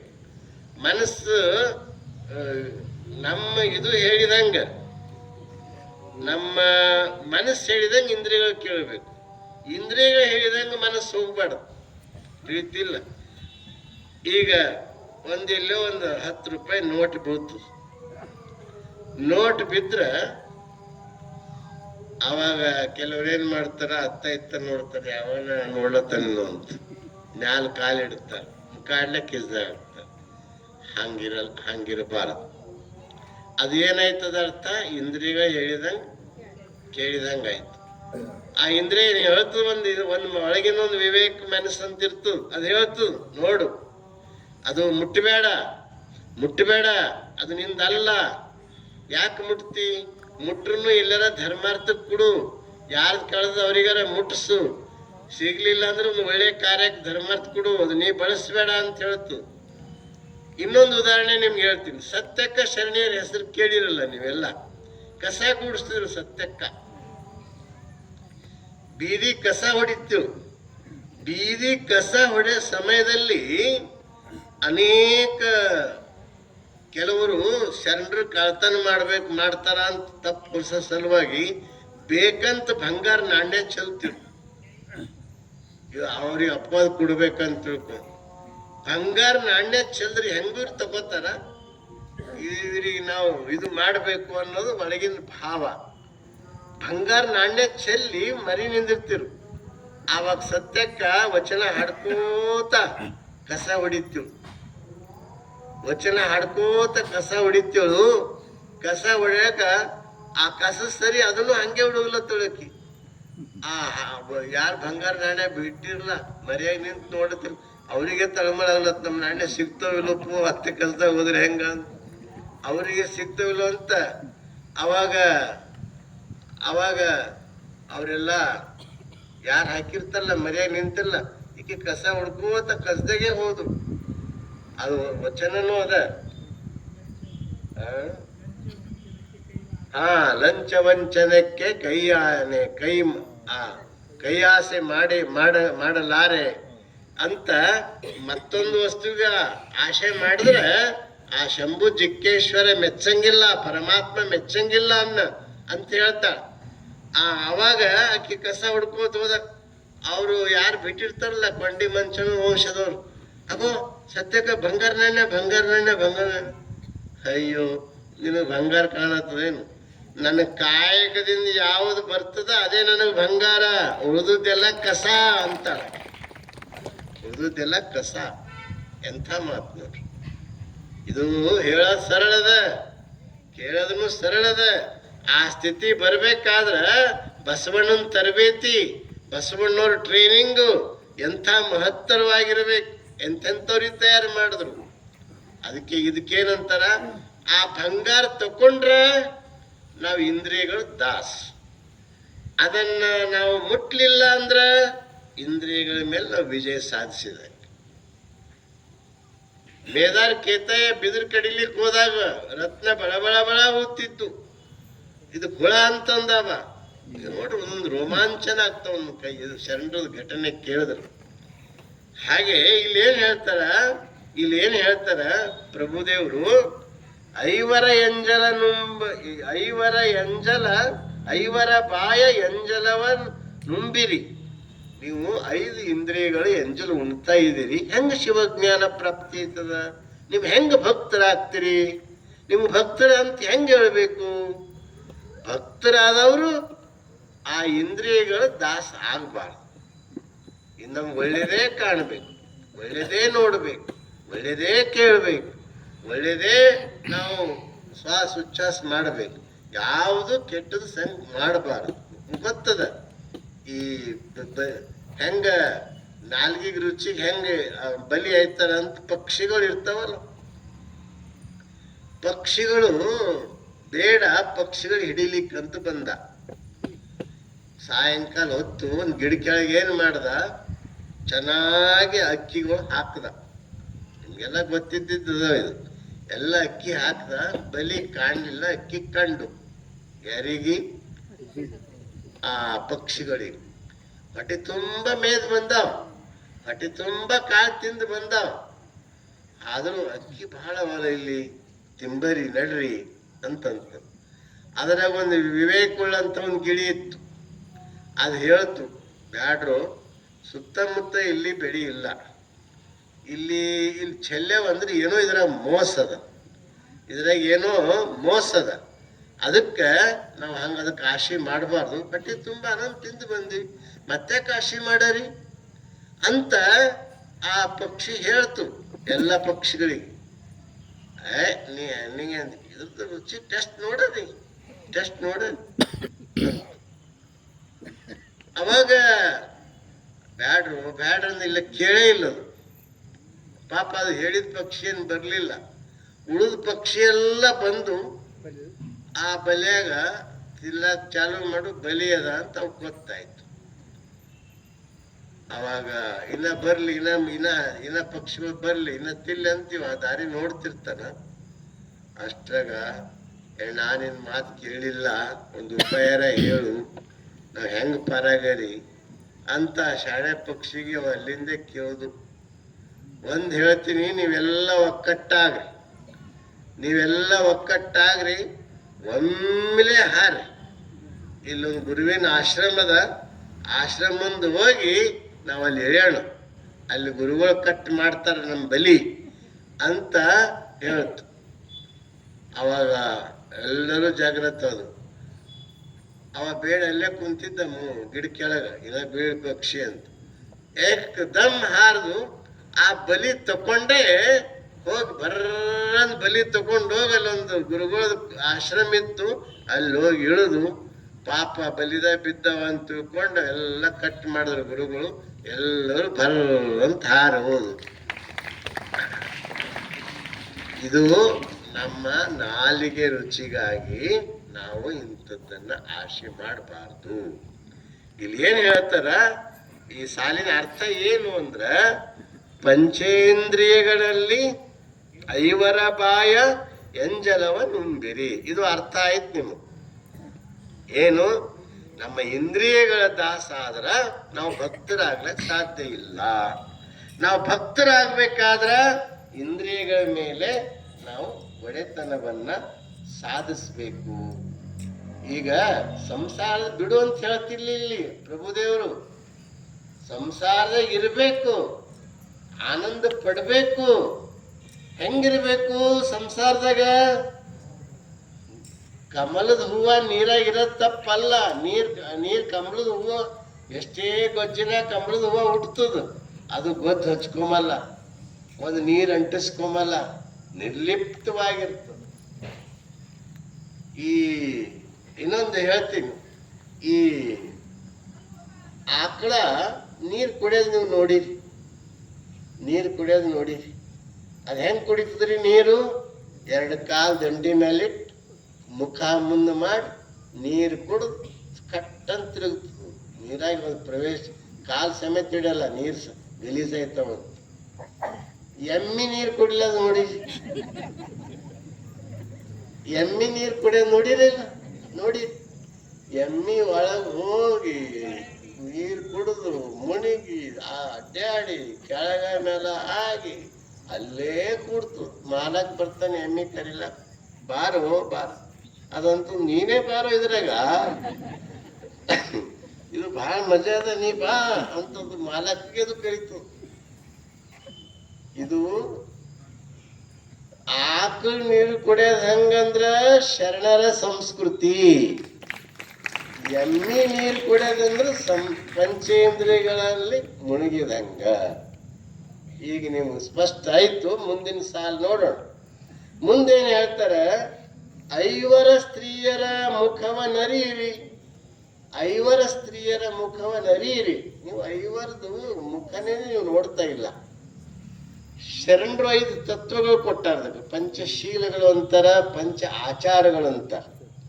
ಆ ಪಂಚ ಆಚಾರಗಳು 5. ಆ 5 ಮುಖ ನಾವು ನೋಡ್ಬೇಕಂತ. ನೀವು 5 ಸ್ತ್ರೀಯರ ಮುಖನೇ ನೋಡ್ತಾ ಇಲ್ಲ ಅಂದ್ರೆ ಅರ್ಥ ಏನು? ಪಂಚಾಚಾರಗಳ ಹಂಗ ನಮ್ಮ ಜೀವನದಲ್ಲಿ ಅಳವಡಿಸ್ಕೊಂಡೇ ಇಲ್ಲ. ಏನು ಪಂಚಾಚಾರ ಅಂದ್ರ? ಮೊದಲನೇದು ಯಾವುದು ನಿಮ್ಗೆ ಗೊತ್ತದ? ಲಿಂಗಾಚಾರ. ಎರಡನೇದು ಸದಾಚಾರ. ಮೂರನೇದು ಶಿವಾಚಾರ. ನಾಲ್ಕನೇದು ಗಣಾಚಾರ. 5ನೇದು ನೃತ್ಯಾಚಾರ. ಇದನ್ನ ನಾವು ಅಳವಡಿಸ್ಕೊಂಡಿವಂದ್ರ ನಿಜವಾದ ಭಕ್ತರಾಗ್ತೀರಿ ಅಂತ ಪ್ರಭುದೇವರು ಇಲ್ಲಿ ಕರೆಕ್ಟ್ ಆಗಿ ಹೇಳ್ತಾರೆ. ಇದು ಹೆಂಗ ಅಳವಡಿಸ್ಕೋಬೇಕಪ್ಪ? ಲಿಂಗಾಚಾರ ಅಂದ್ರೆ ಏನು? ಲಿಂಗದ ಮೇಲೆ ನಮ್ದು ಅತ್ಯಂತ ಪ್ರೀತಿ, ಲಿಂಗದ ಮೇಲೆ ಅತ್ಯಂತ ಆಸಕ್ತಿ, ಹಂಬಲ ಇರಬೇಕು. ಲಿಂಗ ಅದು ಹೆಂಗೆ ಇದು ಲಿಂಗ ಅಂದ್ರೆ ಯಾವುದೇ ಜಾತಿ ಕುರುಹು ಅಲ್ಲಿದು. ಇದು ನಮ್ಮ ಅರಿವಿನ ಕುರುಹು. ಇದು ಬ್ರಹ್ಮರಂಧ್ರ.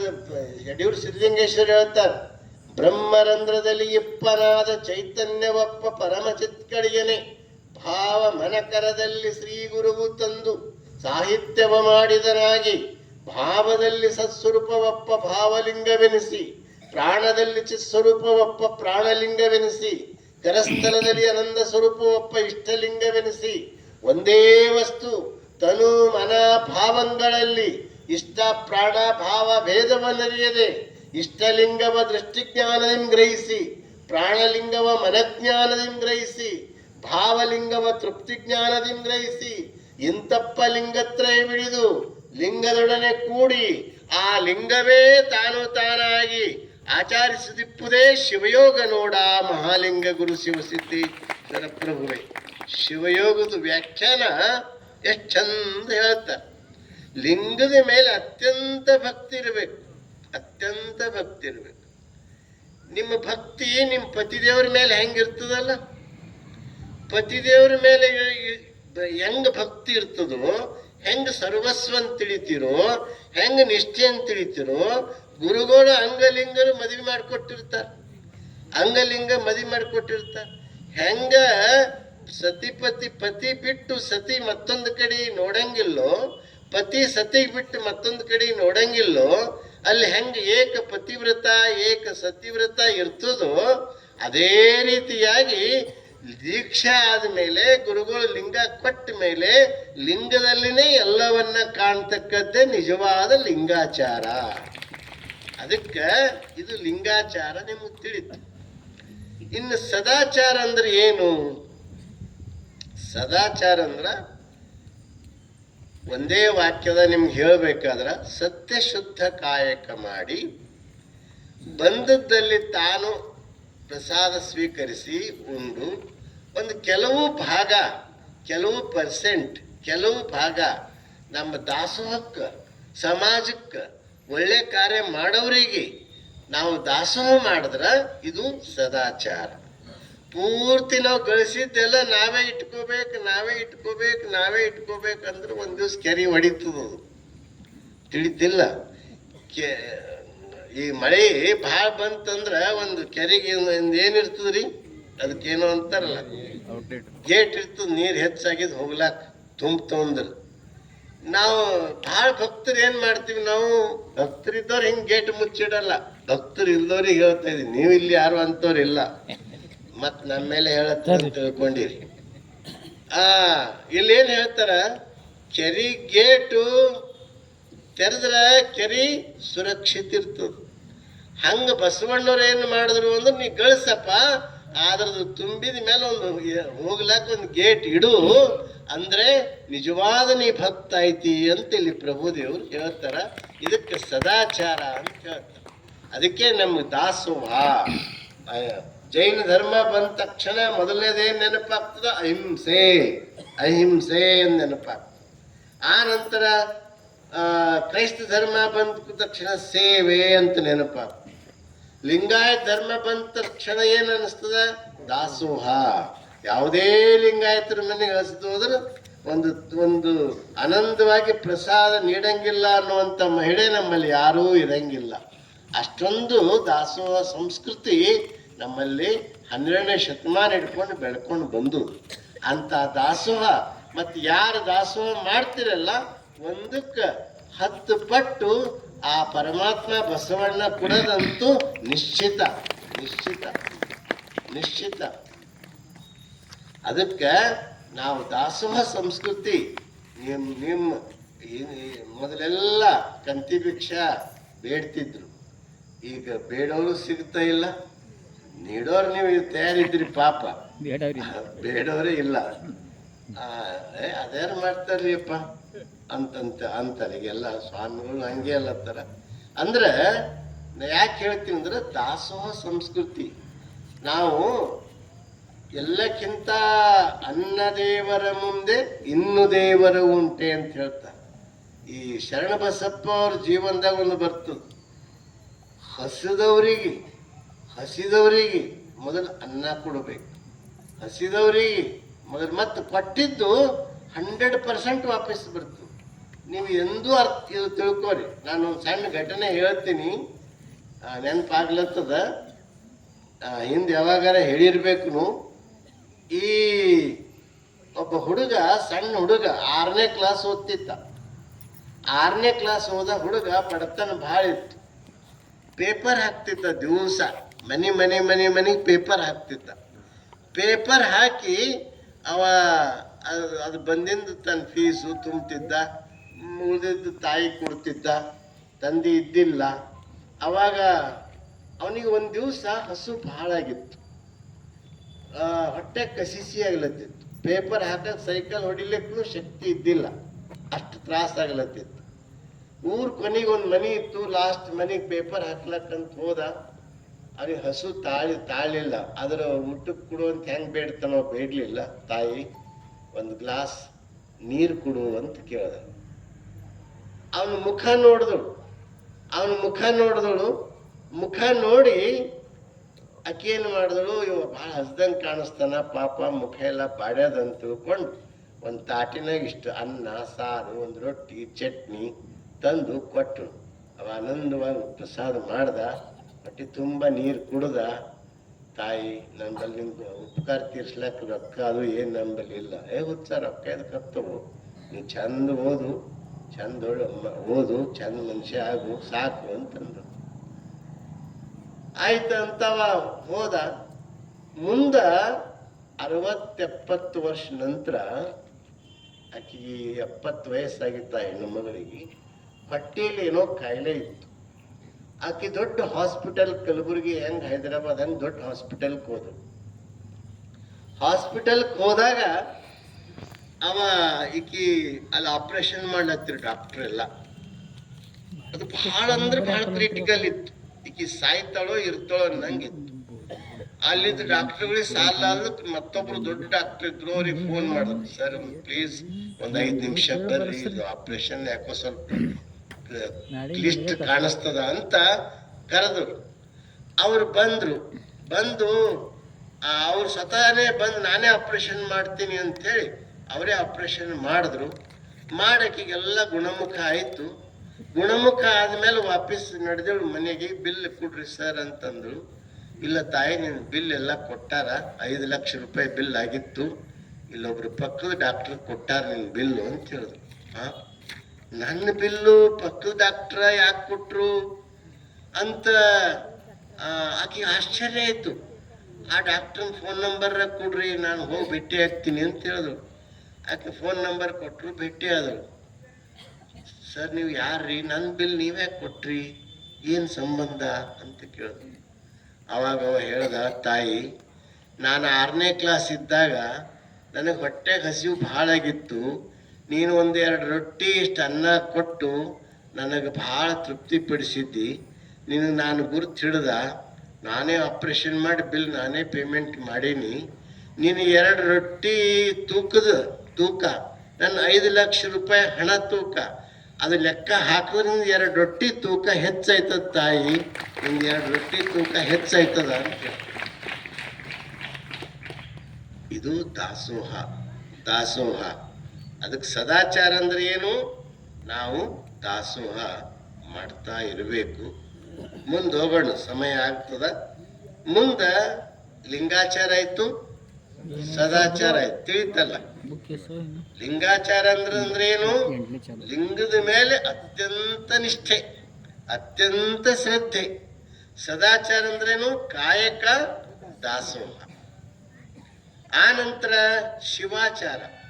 ಶಿವಾಚಾರ ಅಂದ್ರೇನು? ನಾವೆಲ್ಲರೂ ದೇವರ ಮಕ್ಕಳು, ನಮ್ಮಲ್ಲಿ ಭೇದ ಭಾವ ಮಾಡಬಾರ್ದು. ನೀ ಕೆಳಜಾತಿ, ನಾ ಮೇಲ್ಜಾತಿ, ನೀ ಗರೀಬ, ನಾ ಸೌಕಾರ, ನೀನು ಕೀಡ, ನಾನು ಮೇಲು, ಇಂಥದ್ದು ಭೇದ ಭಾವ ಮಾಡಬಾರ್ದು. ಎಲ್ಲರೂ ಶಿವನ ಮಕ್ಕಳು ಹರಪ್ಪ ಅಂತ ಎಲ್ಲರಿಗೂ ಪ್ರೇಮದಿಂದ ಕಾಣದೇನದಲ್ಲ, ಅದಕ್ಕೇನಂತಾರ? ಶಿವಾಚಾರ ಅಂತ ಕರೀತಾರೆ. ಇನ್ನೊಂದು ಅರ್ಥದಲ್ಲಿ ನಿಮಗೆ ಹೇಳಬೇಕಾದ್ರೆ, ಲಿಂಗಾಚಾರ ಅಂದ್ರ ಏಕದೇವ ಉಪಾಸನೆ, ಮೊನೋಥಿಸಮ್ ಅಂತ ಕರೀತಾರೆ, ಏಕದೇವ ಉಪಾಸನೆ. ಸದಾಚಾರ ಅಂದ್ರೇನು? ಆರ್ಥಿಕ ಸಮಾನತೆ, ಎಕನಾಮಿಕಲ್ ಈಕ್ವಾಲಿಟಿ. ಶಿವಾಚಾರ ಅಂದ್ರೇನು? ಸೋಷಿಯಲ್ ಈಕ್ವಾಲಿಟಿ, ಸಾಮಾಜಿಕ ಸಮಾನತೆ. ಇದು ಸದಾಚಾರ. ಇನ್ನ ಇದು ಶಿವಾಚಾರ ಆಯ್ತು, ಸಾಮಾಜಿಕ ಸಮಾನತೆ. ನಮ್ಮಲ್ಲಿ ಯಾವುದೇ ರೀತಿಯಿಂದ ಭೇದ ಭಾವ ಮಾಡಬಾರ್ದು, ಎಲ್ಲರೂ ಶಿವನ ಮಕ್ಕಳಪ್ಪ, ಎಲ್ಲರೂ ದೇವರ ಮಕ್ಕಳು ಅನ್ನೋ ಭಾವ ನಮ್ಮಲ್ಲಿ ಗಟ್ಟಿ ಇರಬೇಕು. ಮುಂದೆ ಲಿಂಗಾಚಾರ ಆಯ್ತು, ಸದಾಚಾರ ಆಯ್ತು, ಶಿವಾಚಾರ ಆಯ್ತು. ಗಣಾಚಾರ ಅಂದ್ರೆ ಏನು? ಗಣಾಚಾರ ಅಂದ್ರೆ ನಮ್ಮ ಸಂಪೂರ್ಣವಾದಂಥ ನಮ್ಮ ಶರೀರವನ್ನ ಶಿವನ ಸಲುವಾಗಿ ಅರ್ಪಣೆ ಮಾಡೋದು. ಅಂದ್ರೆ ಅರ್ಥ ಏನು? ಎಲ್ಲಾದರೂ ನಮ್ಮ ಸಮಾಜಕ್ಕೆ, ಸಂಸ್ಕೃತಿಗೆ, ಧರ್ಮಕ್ಕೆ, ಆಚಾರಕ್ಕೆ ಧಕ್ಕೆ ಬಂದ್ರ ಅಲ್ಲಿ ಅಹಿಂಸಾತ್ಮಕವಾಗಿ ಹೋರಾಟ ಮಾಡೋದು. ಅಹಿಂಸಾತ್ಮಕವಾಗಿ ಹೋರಾಟ ಮಾಡೋದಕ್ಕೆ ಏನಂತಾರೆ? ಗಣಾಚಾರ ಅಂತ ಕರೀತಾರೆ. ಭೃತ್ಯಾಚಾರ ಅಂದ್ರೇನು? ವಿನಯ, ನಮ್ರತೆ, ಎನಗಿಂತ ಕಿರಿಯರಿಲ್ಲ, ಶಿವಭಕ್ತರಿಗಿಂತ ಹಿರಿಯರಿಲ್ಲ, ಸದು ವಿನಯವೇ ಸದಾಶಿವನ ಒಲುಮೆ ಅನ್ನೋದೇ ಭೃತ್ಯಾಚಾರ. ನಾ ನಾ ನಾ ನಾ ನಾ ನಾ ನಾ ನಾ ಹೋಗ್ಬೇಕು, ಎಲ್ಲ ನೀ ನೀ ನೀ ನೀ ನೀ ನೀ ಬಂತು. ಭೃತ್ಯಾಚಾರ ನಮ್ಮಲ್ಲಿ ಅಳವಟ್ಟದು ಅಂತ ತಿಳ್ಕೋಬೇಕು. ಎಲ್ಲದಕ್ಕೂ ನಾ ನಾ ನಾ ಅಂಬದು ಅಲ್ಲ. ಸತಿಪತಿಗಳು ಇರ್ತಾರೆ, ಅವ್ರಿಗೆ ನೀವೇನನ್ಬೇಕು? ಪತಿದೇವ್ರು ಏನನ್ಬೇಕು? ನಂದೇನಿಲ್ಲ ನೋಡಿ, ಎಲ್ಲ ನಿಮ್ದೇ ಅನ್ಬೇಕು. ಇವ್ರೇನನ್ಬೇಕು? ನಂದೇನಿಲ್ಲ ನೋಡ್ರಿ ಎಲ್ಲ ನಿಮ್ದೇ ಅದರಿ ಅಂತ ಇವ್ರು ಅನ್ಬೇಕು. ಅಂದಾಗ ಆ ಮನೆ ಕೈಲಾಸ ಆಯ್ತು, ಆ ಮನೆ ಸ್ವರ್ಗ ಆಯ್ತು, ಆ ಮನೆ ಮಹಾಮನಿ ಆಯ್ತು. ಅದಕ್ಕೆ ನಾವು ಏನ್ ಮಾಡ್ಬೇಕಪ್ಪ ಅಂದ್ರೆ ಅಂಥ ಭಾವ ಇರದೆ ಭೃತ್ಯಾಚಾರ, ನಾ ನಾ ನಾ ನಾ ಅಂಬದು ಅಹಂ ಇರಬಾರ್ದು. ಎಲ್ಲನೂ ನಿಂದಪ್ಪ, ಇದೆಲ್ಲ ದೇವರು ಪರಮಾತ್ಮನದು, ಎಲ್ಲನೂ ಅವನು ಕೊಡುಗೆ ಅನ್ನೋ ಭಾವ ಇರಬೇಕು. ಇದು ಭೃತ್ಯಾಚಾರ. ಅದಕ್ಕೆ ಇಲ್ಲಿ ಪ್ರಭುದೇವರು ಹೇಳ್ತಾರ, ಇಂಥ 5 ಗುಣವನ್ನ ಇದ್ರ ಮುಖನೇ ನೀವು ನೋಡಿಲ್ಲ, ಇದ್ರ ಆಚರಣೆಗಳೇ ನಿಮ್ಮಲ್ಲಿ ಇಲ್ಲ, ಹೆಂಗ ಭಕ್ತರೈತ್ರಿ ಅಂತ ಪ್ರಭುದೇವರು ನಮಗ್ ಪ್ರಶ್ನೆ ಮಾಡತ್ತಾರ. ಮೊದಲನೇ ಪ್ರಶ್ನೆ ಏನ್ ಮಾಡಿದ್ರು? ಕಾರ್ಯ ಇಲ್ಲ, ಕಾರಣ ಇಲ್ಲ, ಶಿವಜ್ಞಾನ ಇಲ್ಲ, ವಿಷಯಗಳನ್ನ ತುಂಬಿಕೊಂಡಿರಿ, ಶಿವಜ್ಞಾನ ಎಲ್ಲಿಂದು? ಅಂತೂ ಭಕ್ತರಿದ್ದೇವೆ ಅಂತ ಹೇಳ್ತೀರಿ, ಹೆಂಗ ಭಕ್ತರಾಗ್ತೀರಿ? ಇಲ್ಲ, ಸಾಧ್ಯ ಇಲ್ಲ. ಇಂದ್ರಿಯಗಳಲ್ಲಿ ಮುಳುಗಿರಿ, ಹೆಂಗ ಭಕ್ತರಾಗ್ತೀರಿ? ಮತ್ತು 5 ಪಂಚಶೀಲಗಳನ್ನ, ಪಂಚ ಆಚಾರಗಳನ್ನ ನೀವು ಅಳವಡಿಸಿಕೊಂಡಿಲ್ಲ, ಹೆಂಗ ಭಕ್ತರಾಗ್ತೀರಿ? ಅದಕ್ಕೆ ಮುಂದೆ ಹೇಳ್ತಾರೆ, 3 ಸಂಕಲೆಯ ಕಳೆಯ ನಲಿ 3 ಸಂಕಲೆಯ ಕಳೆಯಲು ಅರಿಯಿರಿ. ನಮಗೆ 3 ಸಂಕಲೆ ಅವ. ಸಂಕೋಲೆ 3 ಸಂಕೋಲೆ ಅಂದ್ರೆ ಏನು? 3 ಬೇಡಿಗಳು ಏನೇನು? ಒಂದು ಕನಕ ಅಂದ್ರ ಬಂಗಾರ, ಇನ್ನೊಂದು ಕಾಕಿ ಕಾಮಿನಿ, ಮೂರನೇದು ಕೀರ್ತಿ. ಇವೇ 3 ಬೇಡಿಗಳು. ಇದರಲ್ಲಿ ನಮ್ಮ ಕನಕ, ಕಾಮಿನಿ, ಕೀರ್ತಿ, ಇದಕ್ಕೆ 3 ಸಂಕಲೆ ಅಂತ ಇಲ್ಲಿ ಪ್ರಭುದೇವರು ಕರೆದ. ಈ 3 ಸಂಕಲೆಗಳನ್ನ ನಾವು ಇದರಿಂದ ಬಿಡುಗಡೆ ಆಗ್ಬೇಕು. ಇದರಿಂದ ಬಿಡುಗಡೆ ಆಗ್ಬೇಕಾದ್ರೆ ನಾವು ಕನಕಕ್ಕೆ, ಬಂಗಾರಕ್ಕೆ ಆಶೆ ಮಾಡಬಾರ್ದು, ಇನ್ನೊಬ್ಬರ ವಸ್ತುವಿಗೆ ಆಶೆ ಮಾಡಬಾರ್ದು, ಇನ್ನೊಬ್ಬರದಕ್ಕೆ ನಾವು ಇದು ಮಾಡಬಾರ್ದು. ಪರಸ್ತ್ರೀಯರನ್ನ, ಪರವಧುವನ್ನ ನಾವು ತಾಯಿ ಹೆಂಗೆ ಕಾಣಬೇಕು, ಮತ್ತು ನಾವು ಕೀರ್ತಿಗಾಗಿ ಬಡದಾಡಬಾರ್ದು. ಇವನು ಯಾರು ಕನಕ, ಕಾಮಿನಿ, ಕೀರ್ತಿ ಇದರಲ್ಲಿ ಮುಳುಗಿರ್ತಾರಲ್ಲ ಅವರು ಭಕ್ತರಾಗ್ಲಕ್ಕೆ ಸಾಧ್ಯ ಇಲ್ಲ. ಭಕ್ತರಾಗಬೇಕಾದ್ರೆ ಈ 3 ಬಿಡುಗಡೆ ಮಾಡ್ಕೋರಿ ಅಂತ ಇಲ್ಲಿ ಪ್ರಭುದೇವರು ಸೂಚನೆಯನ್ನು ನಮಗೆ ಕೊಡ್ತಾರೆ. ಈಗ ನಾ ನಾ ನಾ ನಾ ಕೀರ್ತಿ ನಂದು ನಂದು, ದುರ್ಯೋಧನ ಕೆಟ್ಟ. ಬಂಗಾರದ ಜಿಂಕೆ ನೋಡಿ ಸೀತೆ, ಅದು ರಾಮಾಯಣ ಆಯ್ತು, ನಿಮ್ಗೆ ಗೊತ್ತಿದ ಎಲ್ಲರಿಗೂ ಕಥೆ ಗೊತ್ತೇ ಇರ್ತದೆ. ಅಂದ್ರೆ ಇಂಥದಕ್ಕೆ ನಾವು ಮೋಹಿಸಬಾರ್ದು. ಈ 3 ಒಳಗಾಗಿ ನಾವು ಸಿಕ್ಕೊಂಡು ಬಿಡಬಾರ್ದು.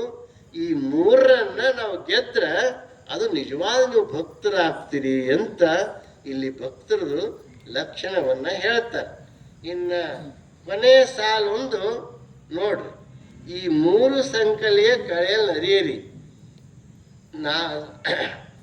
ಕೊನೆಯದೇನು ಹೇಳ್ತಾರ? ಕಾಯ ಬಿಡಿದು ಲಿಂಗವ ಮುಟ್ಟಿಹೇನೆಂಬ ಭ್ರಮೆಯ ನೋಡ ಗುಹೇಶ್ವರ. ನಾವೆಲ್ಲ ಹೆಂಗಾಗಿವಿ ಅಂದ್ರೆ ದೇಹ ಭಾವದಲ್ಲಿ ಮುಳುಗಿವಿ, ಶಿವ ಭಾವ ನಾವು ಮರ್ತೀವಿ. ಯಾರ ದೇಹ ಭಾವನೆಯಲ್ಲಿ ಇರ್ತಾರಲ್ಲ ಅವ್ರ ಶಿವಭಾವ ಅವ್ರಿಗೆ ಬರಲ್ಲ. ಪ್ರಭುದೇವ್ರ ಜೀವನದೇ ಒಂದು ಘಟನೆ ಹೇಳ್ತೀನಿ ನಿಮ್ಗೆ, ಅಂದ್ರೆ ನಿಮ್ಗೆ ಅರ್ಥ ಆಯ್ತು ದೇಹ ಭಾವ ಅಂದ್ರೆ ಏನು, ಶಿವಭಾವ ಅಂದ್ರೆ ಏನು. ಪ್ರಭುದೇವರು ಧರ್ಮ ಪ್ರಚಾರಕ್ಕೆ ಹೋಗ್ತಾ ಇದ್ರು ಬಸವ ಕಲ್ಯಾಣದಿಂದ. ಅಲ್ಲಿ ಒಂದು ಸುಂದರ, ಅಲ್ಲೊಂದು ಆಶ್ರಮ ಇತ್ತು. ಅಲ್ಲೊಬ್ರು ಯೋಗಿಗಳಿದ್ರು, ಅವನ ಹೆಸರು ಗೋರಕ್ಷ ಅಂತ. ಗೋರಕ್ಷ. ಆ ಗೋರಕ್ಷ ಸಿದ್ಧಿ ಮಾಡ್ಕೊಂಡಿದ್ದ. ಏನು ಸಿದ್ಧಿ ಮಾಡ್ಕೊಂಡಿದ್ದ ಅಂದ್ರೆ ತನ್ನ ಶರೀರ ಗಟ್ಟಿ ಮಾಡ್ಕೊಂತ.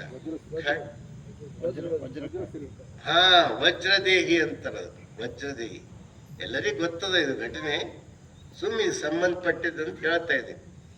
ಆ ವಜ್ರದೇಹಿ ಆಗಿದ್ದ ಅವನಿಗೆ ಶಿವಜ್ಞಾನ ಕಡೆ ಟರ್ನ್ ಮಾಡಬೇಕಾಗಿತ್ತು. ಪ್ರಭುದೇವರು ಶಿವಜ್ಞಾನ ಕಡೆ ತರಬೇಕಾಗಿತ್ತು. ಅವಾಗ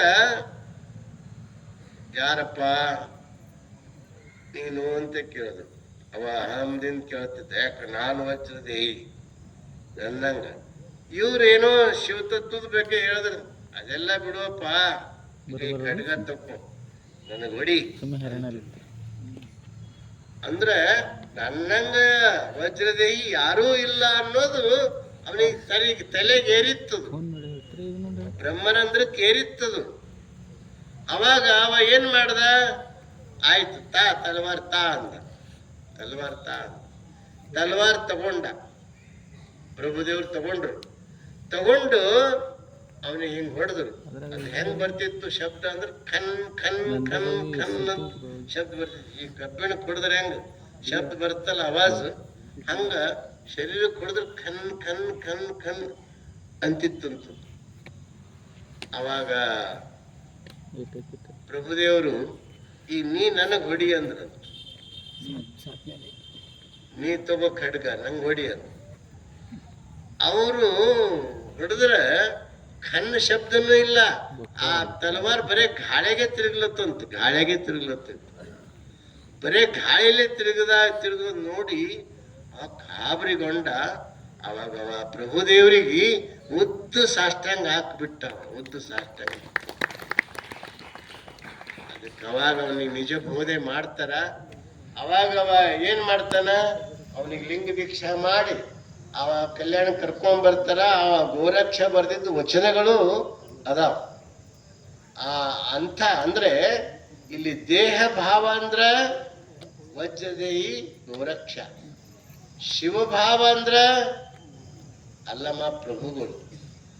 ಅಕ್ಕಮಾದೇವಿ ಹೇಳಿಲೇನು, ಕಾಯ ಕರ್ರನೆ ಕಂದಿದರೇನಯ್ಯ, ಕಾಯ ಮಿಂಚಿದರೆ ಮಿರನೆ ಮಿಂಚಿದರೇನಯ್ಯ. ಆ ಚನ್ನಮಲ್ಲಿಕಾರ್ಜುನ ಒಲಿದ ಕಾಯ ಎಂತಾದಡೇನು ಅಂತ ಹೇಳ್ತಾರೆ. ಕಾಯಕ್ಕೆ ಮಹತ್ವ ಕೊಡ್ಬೇಡದು. ಕೌಶಿಕನನ್ನೇ ಅಕ್ಕಮಾದೇವಿ ಉದಾಹರಣೆ ಇದಕ್ಕೆ ಹೋಲ್ತದ ನೋಡ್ರಿ. ಆ ಕೌಶಿಕನನ್ನ ವಿಷಯ ವಿರಾಗ ಅಂದ್ರೆ ಏನು ಅಂತ ಅರಮನೆ ಪಟ್ಟದ ರಾಣಿ ಆಗ್ಬೇಕಾಗಿತ್ತು. ಎಲ್ಲರೂ ಅಂತಿದ್ರು ನೀನ್ ಹಣೆ ಬಾರ ರಾಜ ಸಿಗ್ಲತ್ತನ, ಯಾಕೆ ಒಲ್ಲಂತಿ. ಆಕೆ ಹೇಳಿದಳು, ರಾಜನಿಗೆ ಒದ್ದು ಹೊರಗೆ ಬಂದು ಕಲ್ಯಾಣದ ಶರಣರ ಸಂಘ ಮಾಡಿದಳು. ಇಂಥದ್ದನ್ನ ನಾವೇನ್ ಮಾಡಬೇಕು, ಅದಕ್ಕ ಕಾಯದ ಮೇಲೆ ಅತಿಯಾದ ಮೋಹ ಇರಬಾರ್ದು. ಅತಿಯಾದ ಪ್ರೀತಿ ಇರಲಿ, ಮೋಹ ಇರಬಾರ್ದು. ಅದಕ್ಕೆ ಆ ಶಿವಜ್ಞಾನ ನಾವು ಪ್ರಾಪ್ತ ಬರೇ ಭ್ರಮೆ. ನಮ್ದು ಹೆಂಗಾಗಿದೆ ಅಂದ್ರೆ ಭ್ರಮೆ ಅಂದ್ರೆ ತಿಳಿತಲ್ಲ. ನಾವು ಈ ಕಾಯದ ಭ್ರಮೆಯಲ್ಲೇ ಮುಳುಗ್ಬಿಟ್ಟಿದ್ದೀವಿ.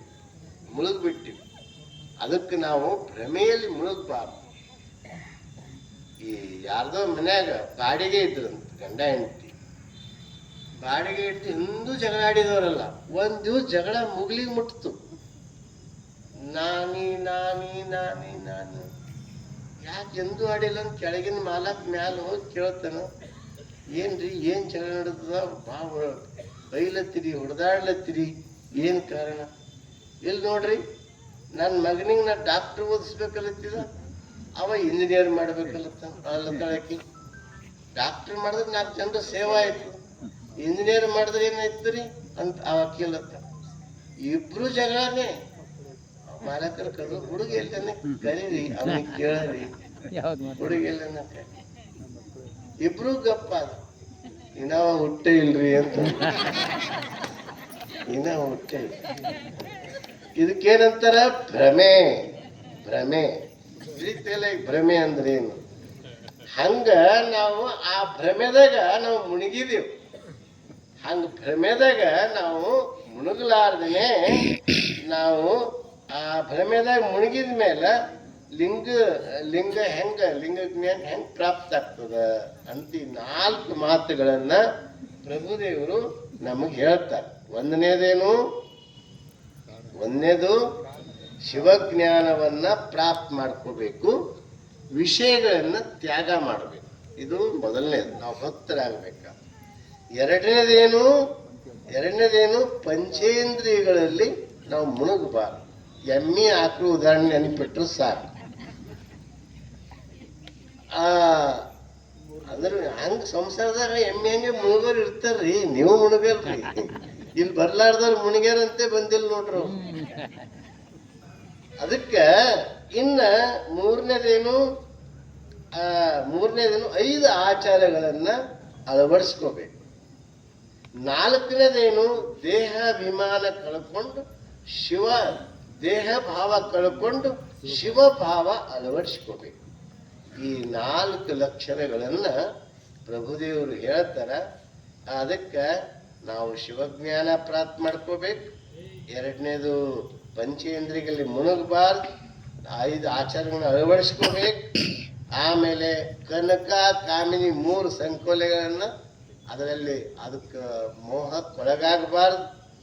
ಆಮೇಲೆ ಭ್ರಮೆಯನ್ನ ಬಿಡಬೇಕು, ದೇಹ ಭಾವ ಬಿಡಬೇಕು, ಶಿವಭಾವ ಬರಬೇಕು ಅಂತ ಪ್ರಭುದೇವರು ಎಲ್ಲ ಶರಣರಿಗೆ ಉಪದೇಶ ಮಾಡ್ತಾರ. ಎಲ್ಲ ಶರಣರು ಭಾಳ ಸಂತೋಷ ಆಗ್ತಾರ. ಮತ್ತೇನ್ರಿ ಅಂದ್ರೆ ನಾಳೆ ಬರ್ರಿ ಅಂತ ಅವ್ರು ಹೇಳ್ತಾರ. ಒಂದೇ ಖುಷಿ ಆನಂದದ ಸಂಗತಿ ಅಂದ್ರೆ ಏನು ಅಂದ್ರೆ ನಮ್ಮ ಎಲ್ಲ ಶಿವಲಿಂಗಪ್ಪ ಅಂತ ಬಂದಾರ. ಅವರು ಮೈಸೂರಿನವರು. ಅವ್ರಿಗೆ ಹಂಬಲ ಎಷ್ಟದ ಅಂದ್ರೆ ಬ್ಯಾರೆಯವರೆಲ್ಲ ಒಂದು ಚಿತ್ರ ಕೊಡ್ಲಿಕ್ಕೆ ಎಷ್ಟೆಷ್ಟೋ ತಗೋತಾರ. ಆದ್ರೆ ಇವ್ರು ತಾವೇ ಚಿತ್ರ ತಯಾರು ಮಾಡಿ ತಾವೇ ಪುಸ್ತಕ ಪ್ರಿಂಟ್ ಮಾಡಿ ಮಕ್ಕಳಿಗಾಗಿ ಪುಸ್ತಕಗಳನ್ನು ಬರೆದಾರ ಅವರು. ಅನೇಕ ಪುಸ್ತಕಗಳು ನಮ್ಮ ಮಠದಲ್ಲಿನೂ ಅದಾವ, ಪ್ರಿಂಟ್ ಆಗ್ಯಾವ. ಆದ್ರೆ ನೀವು ಪುಸ್ತಕ ನೋಡಲ್ರಿ. ಈಗೆಲ್ಲ ಟಿ ವಿ ಬಂದವ. ಆದ್ರೂ ಒಂದು ನೆನ್ಪಿಟ್ಕೋರಿ, ಎಷ್ಟೇ ಮಾಧ್ಯಮಗಳು ನಮ್ಮ ಮನಸ್ಸನ್ನ ಹಾಳು ಮಾಡ್ತಾವ, ಪುಸ್ತಕ ಮಾತ್ರ ನಮ್ಮ ಮನಸ್ಸನ್ನ ಅರಳಿಸ್ತದ. ನಮ್ಮ ಗ್ರಂಥ ಓದು ನಮ್ಮನ್ನ ಅರಳಿಸ್ತದ ಅನ್ನೋ ಮಾತನ್ನ ನೆನ್ಪಿಟ್ಕೋಬೇಕು. ಅಂಥ ಬಸವ ತತ್ವದ ಕಳಕಳಿಯನ್ನ ಅವರು ತುಂಬಿಕೊಂಡವರು. ಅದಕ್ಕೆ ಅವ್ರಿಗೆ ಒಂದು ಶಾಲು ಹಚ್ಚಿ ಇಲ್ಲಿ ಆಶೀರ್ವಾದ ಮಾಡ್ತೀವಿ. ಇನ್ನೋರು ನಾಳೆ ಒಂದು ದಿವಸ ಇರ್ತಾರ. ನಾಳೆ ಬಸವ ಕಲ್ಯಾಣಕ್ಕೆ ಹೋಗ್ತಾರ. ಅಲ್ಲಿ ಬಸವ ಕಲ್ಯಾಣ ನೋಡ್ಕೊಂಡು ಆಮೇಲೆ ಅವ್ರು ಮೈಸೂರಿಗೆ ಹೋಗೋರಿದಾರ. ಅವ್ರ ಉದ್ದೇಶ ಏನದ ಅಂದ್ರೆ ನಮ್ದು ಎಲ್ಲಾದರೂ ನಮ್ಮ ಬೀದರ್ ಜಿಲ್ಲೆಯಲ್ಲಿ ಒಂದು ಚಿತ್ರಕಲೆಯ ಎಕ್ಸಿಬಿಷನ್ ಬಂದವರೆಲ್ಲ ನೋಡ್ಬೇಕು. ಅದಕ್ಕೆ ಎಲ್ಲಿ ನಮ್ದೆಲ್ಲ ನೀವು ನೋಡಿ ಬರ್ರಿ, ಎಲ್ಲಿ ಸೆಟ್ ಆಯ್ತದ ನೀವೇ ಆಯ್ಕೆ ಮಾಡ್ರಿ ಅಂತ ಹೇಳಿದ ಸಲುವಾಗಿ ಅವ್ರು ಇಲ್ಲಿ ಬಂದಾರ. ಅವ್ರು ಭಾಳ ಬಸವನ ತತ್ವ ನಿಷ್ಠಾವಂತರು. ಅವ್ರ ಮನೆಗೆ ಹೋಗಿದ್ದೆ, ಅವ್ರದ್ದೆಲ್ಲ ಮನೆಗೆಲ್ಲ ಚಿತ್ರಗಳನ್ನು ನೋಡಿದ್ದೆ. ಅವ್ರ ಬಸವಣ್ಣನ ಬಗ್ಗೆ, ಅಲ್ಲಮ್ಮ ಪ್ರಭು ಬಗ್ಗೆ, ಅಕ್ಕ ಮಹಾದೇವಿ ಬಗ್ಗೆ ಎಲ್ಲನೂ ಸಣ್ಣ ಮಕ್ಕಳಿಗಾಗಿ ಚಿತ್ರದ ಮೂಲಕ ಪುಸ್ತಕಗಳನ್ನ ಬರೆದಿದ್ದಾರೆ. ಅಂಥವ್ರು ಬಂದು ಇಲ್ಲಿ ನಿಮ್ಮ ಎದುರ ಒಂದು 2 ಮಿನಿಟ್ ಆಶೀರ್ವಾದ ಮಾಡ್ತೀವಿ. ಆಮೇಲೆ ಮಂಗಲ ಆಗ್ತದೆ. ನೀವು ಸಹಕಾರ ಮಾಡಬೇಕು. ಆಶೀರ್ವಾದವನ್ನ ಮಾಡಲಾಗ್ತದೆ. ಈಗಾಗಲೇ ಪೂಜ್ಯರು ಹೇಳಿರುವ ಹಾಗೆ ಅವರ ಶರಣ ಸಾಹಿತ್ಯಕ್ಕೆ ಅವರ ದೊಡ್ಡ ಕೊಡುಗೆ ಇದೆ.